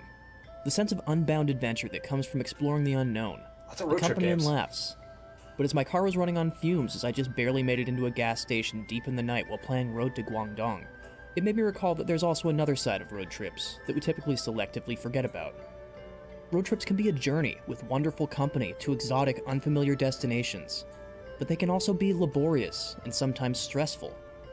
For better and worse, Road to Guangdong carries with it both sides of this coin, presenting a unique ride through China as Sunny and her Gu Ma embark to visit their family across the country. After the passing of both her parents, Sunny is left with the ownership of the family restaurant. Now that the mourning period is over, if Sunny is to become the new owner of the family business, she's still tasked with going to each of her family members across the country to respectfully acquire their blessings as well. Together, in your newly obtained family heirloom and car, Sandy, Sunny and her aunt will travel to several different locations to reach each of these family members. Each of them can be visited in any order that you choose, and while on the surface it may seem as though you're just selecting a level, this decision actually carries more weight to it once you realize that you'll need to drive to them from your current level's destination, and driving across the country will take time and resources. Like a real road trip, most of the time isn't spent at the destination, but rather in the car, on the road. At first, driving can feel a little clunky, but doesn't have too much depth as to become overwhelming. Before too long, you'll find yourself out on the open road, and driving will become second nature. This learning curve happens quickly in part because every road in the game is a straight line. There aren't any directions to follow, or many times where you'll need to turn the vehicle to a specific place outside the garages you'll visit. Sandy is an old vehicle, as Sunny's aunt reminds her, and needs a lot of maintenance in order to get from any location to the next. The air filter, belt, tires, engine, and fuel pump all need to be monitored for quality and wear, and you'll also need to keep a close eye on the gas and oil. If you drive too fast, Sandy will start to overheat, using more oil, and putting more wear on the parts you're working so hard to keep pristine. Budgeting your speed and time wisely, you'll need to stop at various garages along the way for gas and repairs, as well as any waste piles which hold extra parts. These parts can be used in a pinch, or sold for more money to be used at the aforementioned garages. Managing all these deteriorating moving parts can be an engaging exercise in multitasking near the game's beginning. There's an ebb and flow to managing how many parts you can carry in a limited inventory, to assuming how much cash you'll make at the next garage, versus how useful that item will be in the moment. Wow. It becomes more of a challenge when you take into account that mechanics have the same number of inventory slots for buying these items that you do to hold them, so you don't benefit from just picking up all the junk. Over 3 minutes. I'm the bad guy. I get it. No, it's fine. It's fine. Boy, that... I remember that one coming. I wonder how long the game's been out. Road trips, man. They're hot. Samuel Elmo. Hey, Blood and Jones. This video may be a bit of a departure from my Digimon art, seen in the previous showcase. This is more in line with my actual job, which is being a 3D artist. Cool. He said I can talk over it, so I will. Oh, no. Where did it go? No! Okay. I'm having a good showcase. Could have sworn. Maybe I put another folder. There we go. Wrong folder. I remember this one. I remember seeing it. Fully human. Blood working hard covering for me over here. I'm putting in all that time.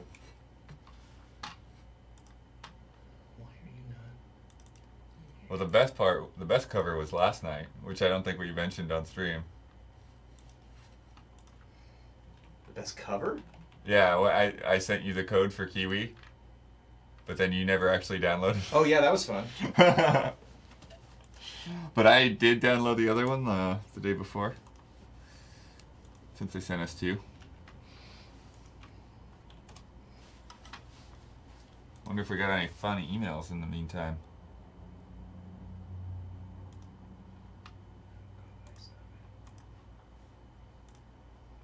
Yeah, definitely some interesting ones. Okay, but not ones I can read just now.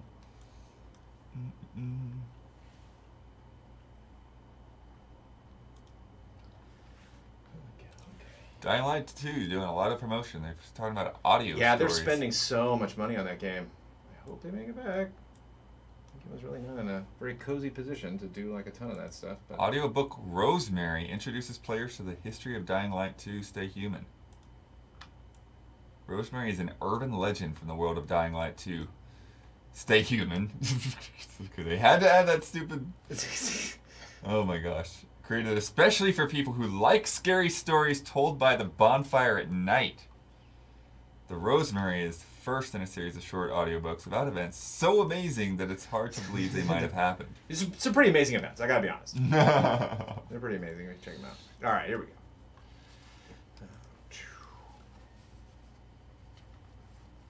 Whoa. Yeah. This thing looks familiar.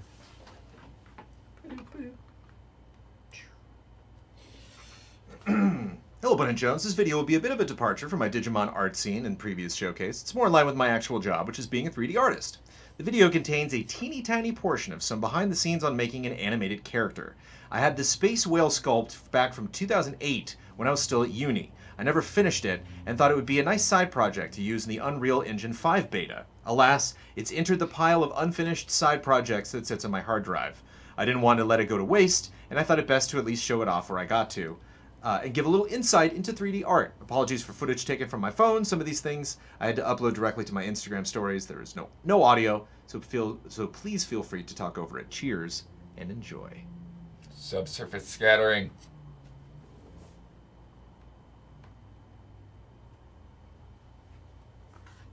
Crazy. Look at that. Crazy thing to just put on a shelf, man. That's so much. Wow.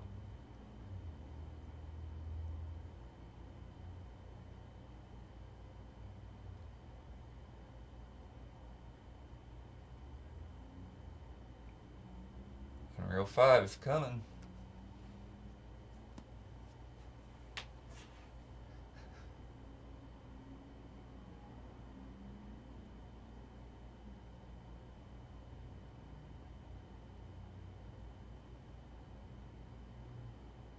Oh man, crazy.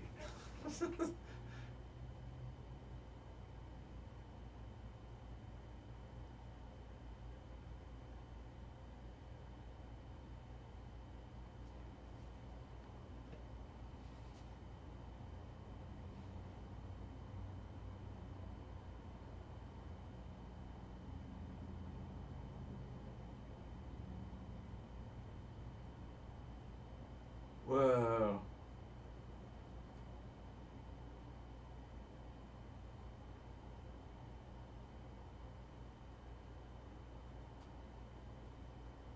Nom, nom, nom, nom, nom. Yeah.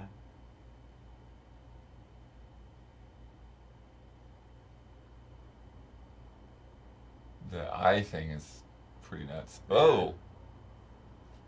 Got a beard. Cool. That's Nice. some fun pics. And there's the showcase. Mm. Posts. Go away. Be careful with that stuff, Jonesy. I know. You don't have to cut something out of this. Cut something out of this. You're like, if you get into this, boom, shh. Oh boy.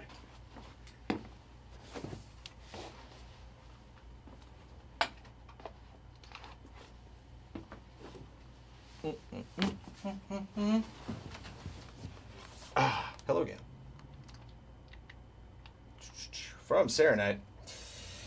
Hey, Belinda Jones. Hope you guys are doing well. For this month's Community Showcase, I decided to do something fun that's going to be a part of my webcomic Summer Days. It's just a series of posters for episode 9. So far, I've made 2 out of 8 posters. I've compiled the video using Procreate's time-lapse feature. And for funsies, why don't you guys guess what the inspirations are for these 2 posters? I might make these available in my shops in the coming days. Just have to see and look out on my Twitter page for updates. If I'm not in chat by the time the video is shown due to sleep, ask any of the mods present for the answers. I hope you guys continue to stay safe and be awesome to everyone around you. Much love and respect. Sarah Knight. Poster inspirations. Not something I think about that often. I have to guess. Sarah Knight, take it away.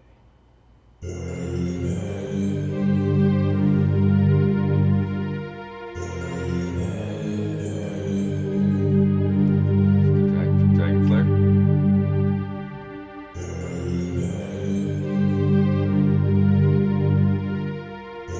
This is Phantasmic. My vote is Phantasmic.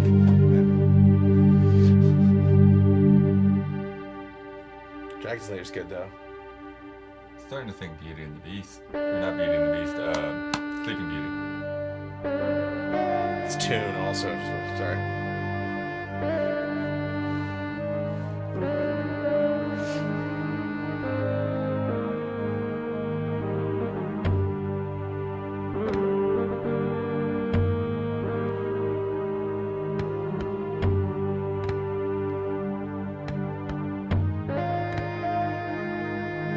Oh, now you got Dragon Warrior.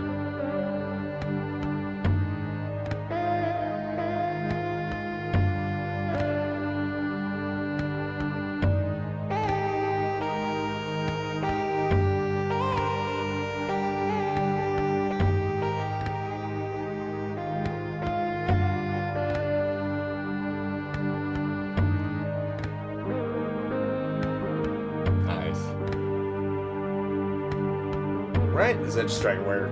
The first one on NES. Like, That's it kind of what it looked feels like like it. to me. Oh, I mean, hello. Yeah, it's definitely Ridley here. Hello.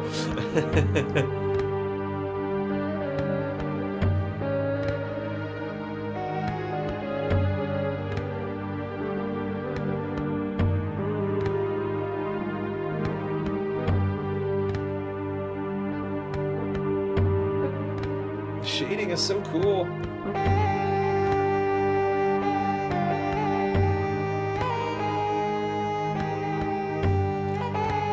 It was so crazy a couple weeks ago when Nintendo released those like 4K details. Like, Yeah, I saw you Super freaking out about Metroid those. art, Yeah, like, that was. what the heck? It's funny because there's so much noise from Nintendo, like so much stuff that they're advertising. That like I played that like a week or two ago. It was neat seeing your reaction. Like, whoa. So Yeah, what because is- just how many times do they tweet a day, right? You can so easily miss it.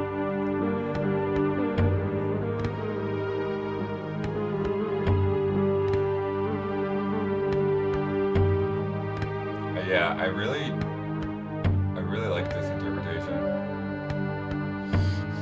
This is very, very cool. Yeah. Very, very neat. Like, it reminds me almost as if like you're coming across a like culture, you know, in the Metroid universe, and somebody there like almost like legendary, you Right. know, had illustrated that battle. From Radioactive Magic, hey allies. In the previous showcase, I showed the beginnings of my game design YouTube channel focusing on Pokemon, and you all seem to like it? At the very least, Brandon, Ben, and chat were very supportive and encouraging, so I'll ask the question, would you like me to keep showing you my videos? Yes. They will come out roughly once a month, that's the hope anyway, so if you like the idea, I can show each ally as the roster rolls around. Unfortunately, I've yet to get to my first actual episode of the Poke Study uploaded by the time you sit down to see this. Fortunately, I have two other side videos. This one is in reaction to the recent Pokemon presentation showing off Legends Arceus gameplay. I go into a lengthy discussion asking the question, what would make it a good open-world Pokemon game? Instead of you showing the first 3 minutes, let's jump ahead to 1344 so you can get just a taste of the real meat of the episode. Sorry that means you'll miss out on context for a sentence or two. Enjoy. Love and respect to Damon, a.k.a. Radioactive Magic. Let me just double check. Can't remember if you gave me... Yes, you gave me the full 30-minute video. So 1344 is where we're starting out. Hi, Damon here. This video isn't going to be as stick over principle. Just had it. Is treasure in a Pokemon game? For Genshin Impact, it was literally treasure chests, and for Breath of the Wild, it was also things like Korok seeds or dungeons. But for Pokemon? Well, duh, it is the Pokemon. The real treasure is the friends you captured along the way. But it can also be things like very helpful equipment, or maybe a token that will increase your chances of finding a shiny Pokemon of a particular element. But mostly it's the Pokemon. Which means that our design shouldn't just have all the Pokemon wandering around the map, but that they should surprise you after completing a task. They are the reward for your curiosity. Solve a puzzle out in the water and pop, there is a Squirtle! Or maybe the quest to get a Cubone is that you simply found it and had to rescue it from the surrounding Weepin' Bells. Or after following a river right to its base, you find the secret lake where Magikarp evolve. Now, if we're not going to let them all aimlessly walk around, I guess that means I should now talk about the behavior of the creatures we can interact with. In Sword and Shield, none of the Pokemon are really doing anything in their environment, just wandering around aimlessly.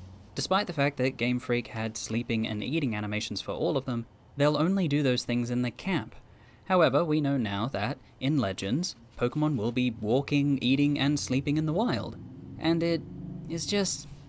this is the smallest possible step in the right direction. A great step, but the smallest. In order for Pokemon to really feel like they are living in this space, they need to have behavioral patterns that reflect how they would go about surviving day to day. This might sound like I am asking Game Freak to create thousands of new animations because every Pokemon must now have at least a handful of new unique activities they perform. As cool as that would be, there is a much easier solution. Remember variety in content? The trick is to create a mechanic that can be used in a diverse set of ways. With that in mind, I present to you artificial intelligence using behavioral mathematics. The very basic idea is that you give each Pokemon a list of needs: hunger, rest, playtime, fear, or aggression levels, as well as the knowledge for how to resolve their problem. Then, using a template that you can copy to every Pokemon, you just adjust variables for tolerances to fit the species. Gyarados would have high aggression levels, while Snorlax would have a low tolerance for hunger. Once the AI has made a decision about what its current priority is, they go about seeking a solution. Using simple cones of vision, if they spot food while they are hungry, they race over to eat it. If they see another creature they don't like, they move to attack or flee. Some of these mechanics must exist in Legends because we can see that they react in different ways to spotting the player.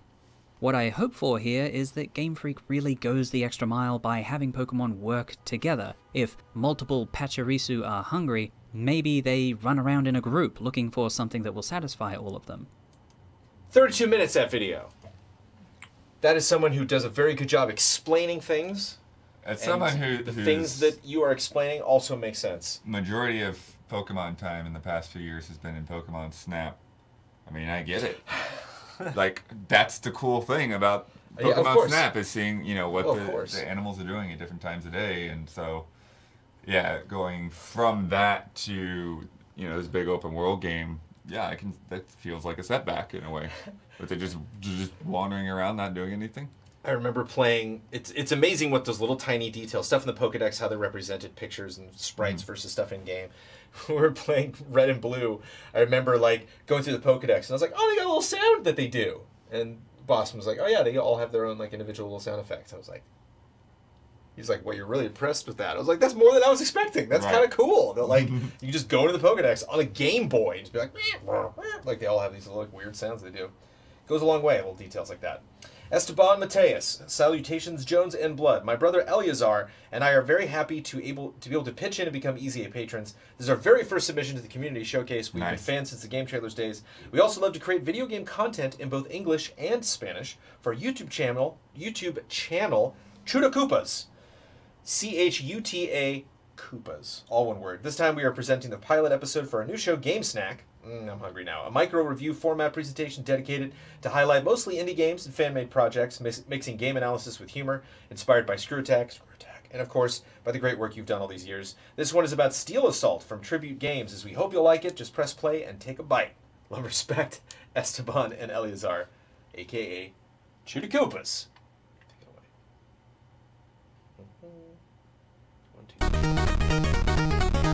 Are you one of those who are just sick of retro-style indie games, paying tribute to the NES and SNES era classics? Well, if awesome titles blending pixel art along with action and challenging gameplay keep coming out, like Steel Assault from Tribute Games, I'll never get tired of playing them. Everything starts like an ordinary afternoon, taking a ride in an alternate dimension where apparently New York was flooded and you're going 1,000 miles per hour in their unpiloted boat.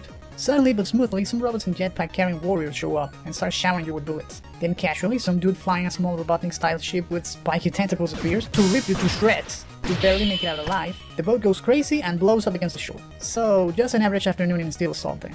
Gameplay feels like Contra 3 and Castlevania Had a Baby, where enemies and bullets keep pouring in, but you can also whip them to death, or shoot electrified corn pops at them. Sure, you could also call it spread shot, but they look just like corn pops. Additionally, they give you a handy grappling hook mechanic to avoid any whining, so you can zip around all over the place like Batman. Like Bionic Commando. You can shoot it horizontally, vertically, or diagonally. Heads up though, you must use only when truly necessary, to avoid looking like a fool flating ropes to the wind. Nevertheless, the first time you nail the grappling hook mechanic and get to an out-of-reach item is glorious. The action is frantic, you can't stay still for long, unless you love being riddled with bullets. Fortunately, the game controls were designed for maximum mobility. They're cozy and responsive. There's even a neat slide move to avoid pesky attacks in style. It's especially convenient after you learn the patterns from every enemy, and then start boasting and humiliating them. Yep, we know you love to do that. Missed again, you idiot. Playing at a weird speed. This game puts you to the test constantly. Just when you think you know it all, it comes up with a variant to keep you on your toes. You're already kicking the poor flamethrower's next spot? Now try beating it, while a bunch of annoying jetpack goons gang up on you. You think you're the king of Times Square's planes? Here comes a sequence where you have to hang from an elevator/helicopter while ascending at full speed, continually shot by warrior-man missiles, and also being chased by hornet-looking ships that just won't stop shooting at you. Did we mention that there are two difficulty modes? There's normal mode and masochist mode. In masochist mode, or arcade as some might call it, every enemy does double damage, and they can take a beating, much more than normal mode. Of course, there are no checkpoints, and no matter where you die, you have to start all the way back from the beginning. Do not pick this mode, unless you have a lot of patience. Best of all is that this is only a taste. Really, this is only the demo. Only thinking about what a full game could bring makes our heart race. If Blazing Chrome was one of your faves, and you're already tired of replaying every game from the Castlevania and Contra collections, put Steel Assault on your sights. How did you like this game snack? Are you willing to try it out? Grab a bite and let us know what you think. Bon appetit!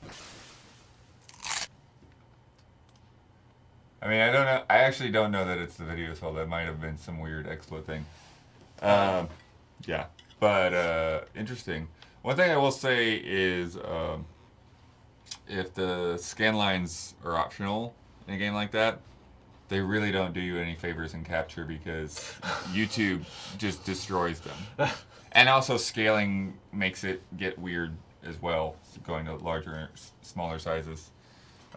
So yeah, I would say that's probably something that, like, even though scan lines look good when you're playing it on your monitor, it's not the best way to go for capture. Steel Assault. Second, if you want to check it out. An update from Super 3D Cow. What's up, Super 3D Cow? Hello, Brendan and Bloodworth. Long time no see. I've been very absent from the internet in general, but I never left. Here's a video update on what's been happening to me lately. Love and respect. Super 3D Cow. Take it away, sir. Boom! Hello, Easy Allies. It has been forever since I last submitted a showcase video, so I wanted to give you an update on what has been happening. I officially moved in with my girlfriend earlier this year. We are crazy in love and have been building a life here in our new home. We have built a shed in our backyard, Nice! power washed and painted our fence, Wow. cooked lots of great Yes. home food. Excellent. Shack, fence, pizza. We've gone on so many adventures as well. This is the llama she won at the local carnival this summer, Excellent. which will eventually find its way into our mountain of stuffed animals. Yes. This is most E.T. of our is in there collection somewhere. combined together. And I set up this awesome retro gaming station in our guest room, which I hope to stream from in the future. CRT. Don't worry, I still stream Poppin' Music every Thursday night.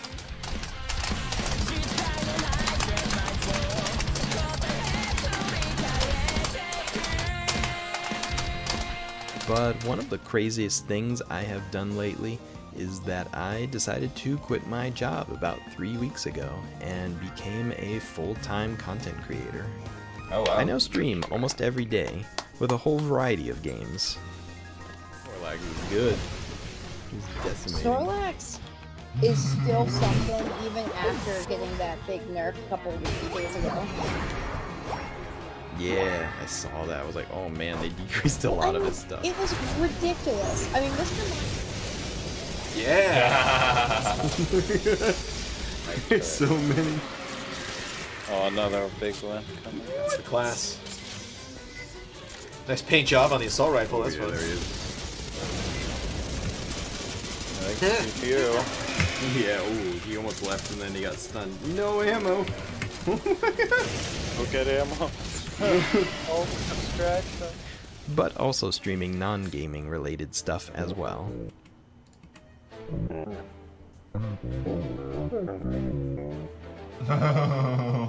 And I've got a bunch of videos I'm working on for YouTube.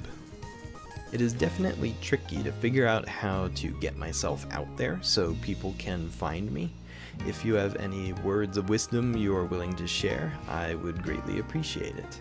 And thank you so much again for all the content you create and all the streaming that you do. Thank you so much. Have a good one.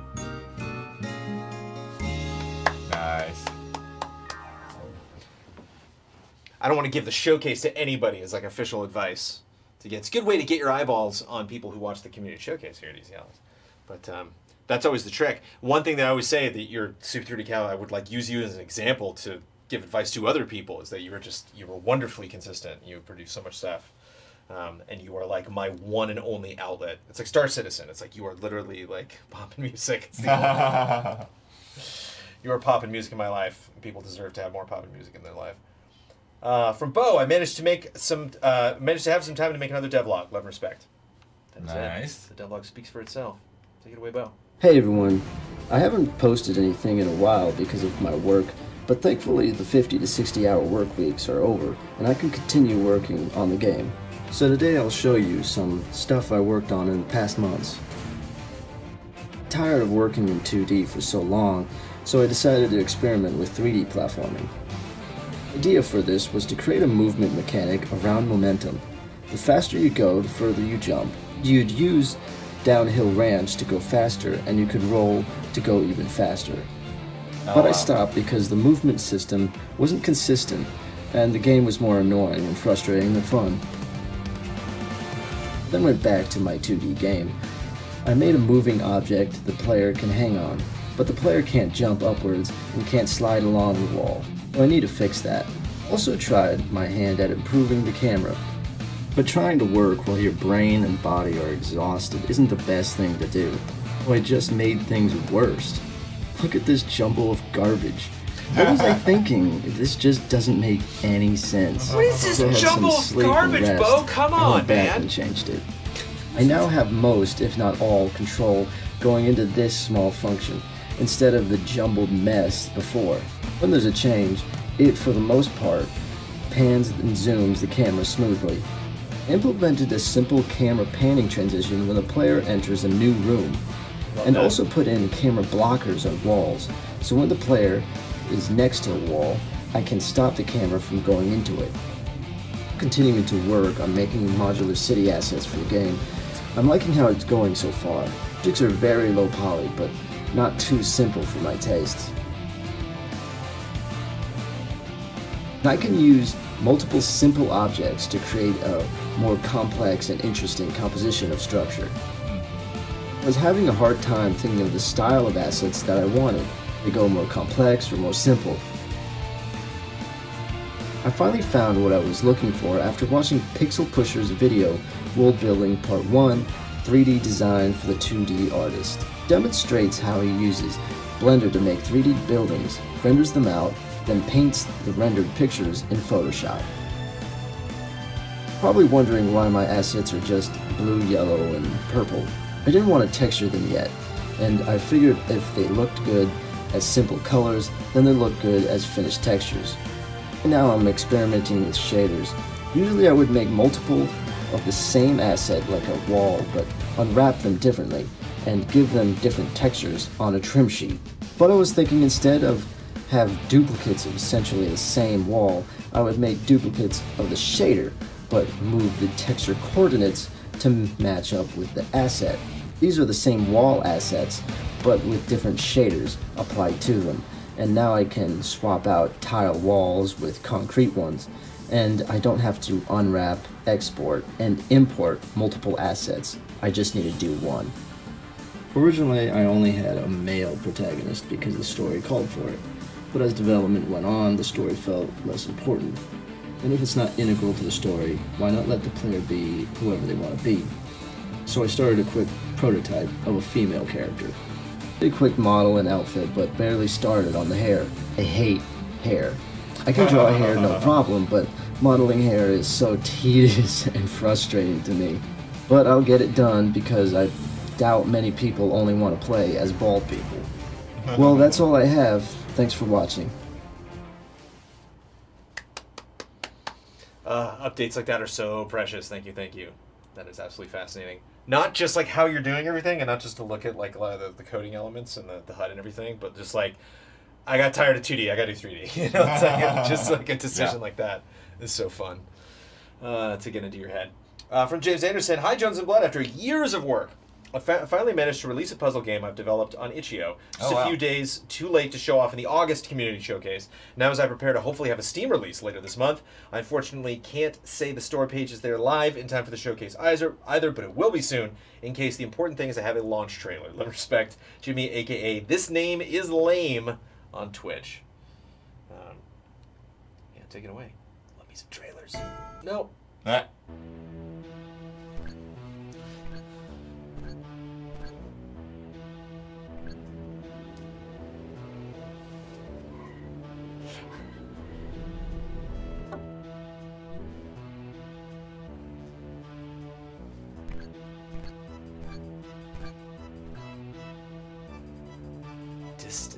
Momentum.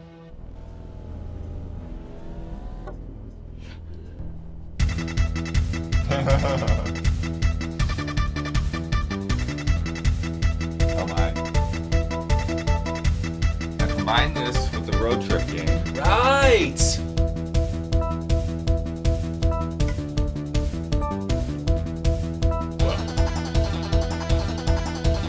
Nice.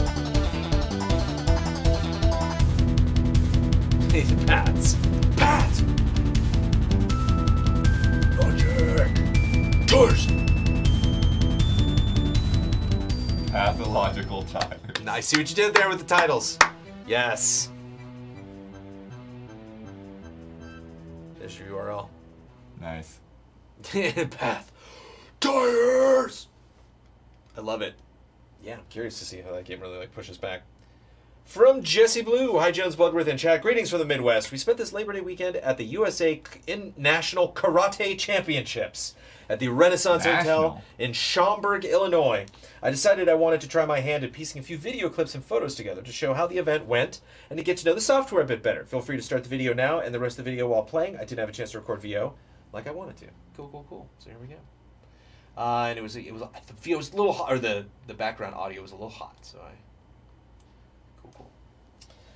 There was also an AEW event that day, and I thought of Huber. I know a lot of people in chat like wrestling too. The first event Lil Blue participated in is called Kata, where the competitors go through a set routine of moves head-to-head against another competitor to see who can make the moves more accurate to the proper form. Many times competitors are doing different routines from each other, which is why it is compared to the ideal, not the other competitor. One wears red, Aka, the other blue, Ao. And she ended up as red for both of her events. After the routine is over, the judges hold up a colored flag to indicate who they feel did the best, and that person moves on to the next round. There were only 3 girls in her group, so they all got a medal. Lil Blue won the gold. Wow. The next day she did kumite, which is sparring against each other. There were 5 in her division, and in the match before hers, the number 5 girl lost and was eliminated. Lil Blue fought the girl who eventually went on to win the silver medal. It was a great match. She got first score with a punch to the body, so if it had been tied at the end, she would have won. And even though the other girl got 2 penalties against her, her opponent also scored 2 kicks to the head for 3 points each. Lil Blue got in a couple more punches, including one right before the buzzer, but it wasn't quite enough. She lost 6-3, but she's still tied for the bronze. I know she was disappointed, but I'm still very proud of her. I know she worked hard, and you can see she was exhausted. Thank you for your support. I know many of you were rooting for her. As you know, also you know I wasn't able to watch much of Easy Chillin', but it will be great to watch the VODs over the next couple of weeks. Thanks for everything. Love and respect. Jesse Blue. I love it. Yes. Yeah.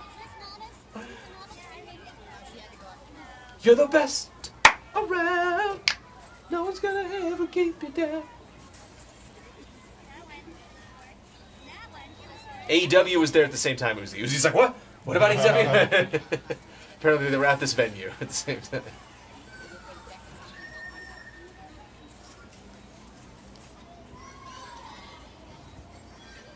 She's switching stances like in Mortal Kombat. Ooh. Wow.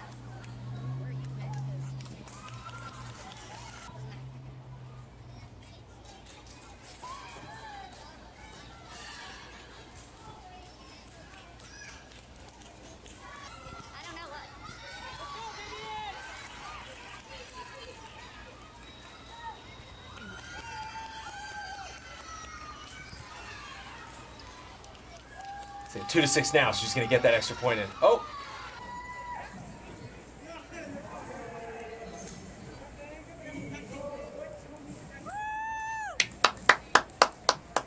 Dun, dun, dun, dun, dun, dun, dun, dun, dun, dun, dun, dun. Yeah. Nice. He said she was tired.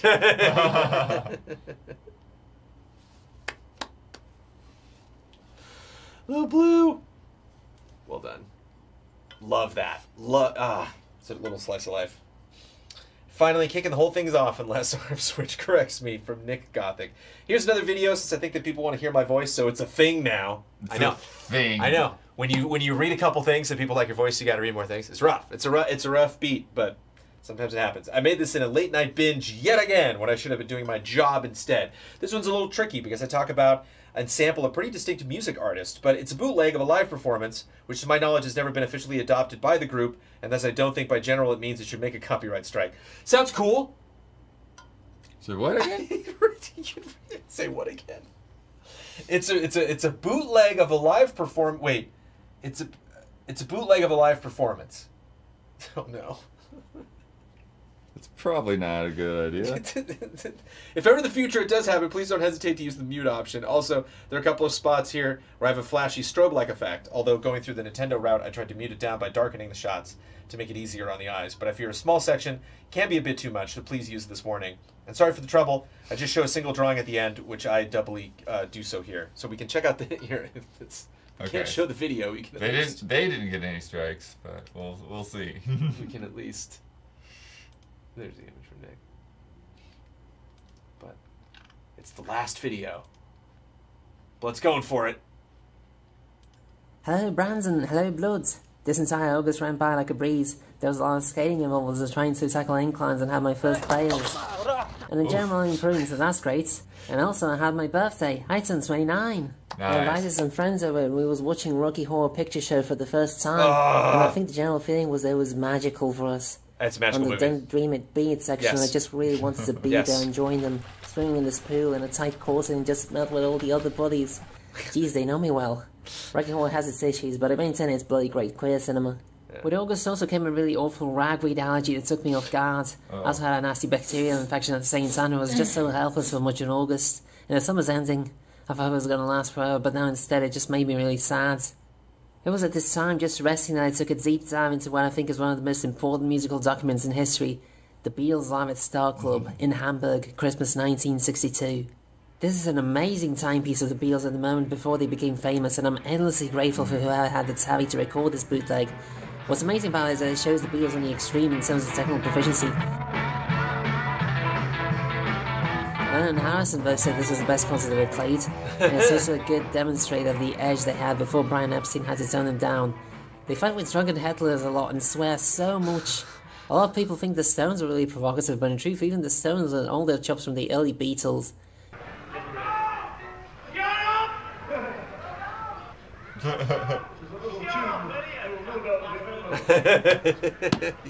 daft bastard.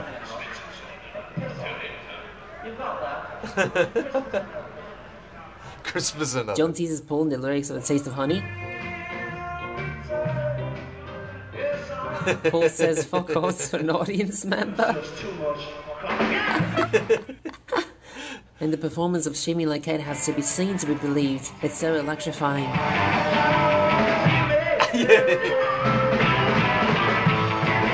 In so much trouble. And When Hot is amazing, while John watches the venue with this really psychedelic electric organ.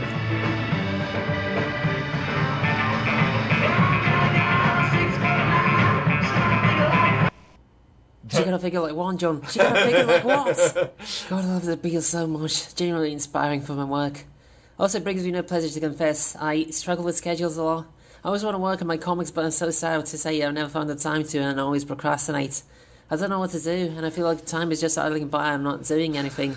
I really want to make my comics already. Do you have any advice, Brandon? You seem like you know about these things. But the only thing I made is this drawing of Nelly, and I mean, it's nice, but I could have done so much more. I guess I'm just going to have to really refocus my efforts, although doing it by myself really takes a lot of my time. Sorry to leave on such a sour note, but thanks for listening to my words. Hey, enjoy the crack. Love and respect. I'll tell you what you do. You want everybody want to know the secret to my success? Daniel Bloodworth, ladies and gentlemen, right here sitting on the couch. You got to get somebody who nags you. You got to get a nag. You got to get a nag in your life. That's the thing. You and I, you were me in my 20s, man. We were nagless. We were just doing whatever we want, playing Final Fantasy 11 for all hours, but then every now and then, my buddy Jeff Groats would come along. He would nag. He'd be like, "You update the website. You got to work." I'm like, "Okay, fine." And then we'd go over to MTV, and then Jeff kind of starts to sleep. Then I bring Shane Satterfield in. Shane Satterfield's like, "Get to work," and I'm like, "Okay, all right, fine." You need people to nag. You need Kyle Bossman. You need Daniel Bloodworth. You need people to nag. We are all join LLC naggers. We nag each other here at Easy Allies. This has been our community showcase. This is our $10 and above. I'm going to do it right now. I'll do it live. It's our $10 and above tier, patreon.com/easyallies. If you want to be a part of this, we do the showcase at the beginning of the month, but the post goes up at the end of the month because we want to capture both people coming in that might want to be a part of the showcase for that month and people going out. So this post went up at the end of August for a couple of days. So people had 3 or 4 days to drop a comment that might not be at that tier in the month of September. Or if somebody's like, "This was really fun, I want to jump in," You can do so in October before we do the community showcase. The deadline is usually 11 p.m. Pacific time the night before. So 11 p.m. last night, I sit down, get ready to go. I think maybe Huber's joining me in October, which would be fantastic. I think we figured that out. I think Huber's next month. But you can check on the post who will be joining me. We will have that figured out. Thank you. Shout out again to Isla Hank who helped me get the camera working before we started. And I will go. I'm on the post right now. Scroll, scroll, scroll. Stall for time. One last time. Hit the edit button. It's just not as quick as it is on my PC. But I'm going to make this public right now. So everybody, there it is. Public. Boom. So now everybody can go to the Community Showcase post. So if you are like, I'll think about being a patron, but I'm curious to check out some of this stuff, patreon.com/easyallies. Up on the top, you'll see a bunch of tabs. One of those is Community Showcase. You click on that, it'll be September, and then just go backwards through time for 3.5, 4 years maybe now that we've been doing the showcase instead of the community comments. Yeah. And you can see a lot of really great stuff. Again, you've just seen a lot of names thrown by Sarah Knight, Mr. Cone Man, Jesse Blue, a lot of these people who have submitted really great work to the showcase. You can go back and check not only work they've done for the showcase specifically, but their YouTube channels, all of that stuff. Kevin Gillet, get on that YouTube channel and check out the amazing work that man has done. Submit. Thank you for the corrections and everything for submissions I might not have made. Patreon likes to gobble up stuff and get lost, slip through the cracks. But we really have a very talented community, and it's such a blast doing this and having somebody send the cash with me. So thank you, Blood. Yeah. And stay tuned. We got more fun shows and streams, stuff like that. I'm working on 2 reviews right now. We have a lot of fun editorial content coming your way, and more streams and stuff from you guys. Kind of like 2.5. 2.5. 2.5. I have you that's have true. to help with Vince. I thought you were gonna say I was doing less, but I'm doing more. Yeah. What game could Ben and Jones be working on together? Stay tuned. It's been a blast. Thanks everybody. Thank you for being patrons. Bye. Where's the splash? That's the end, and that's the splash end. I'm going there. Bye.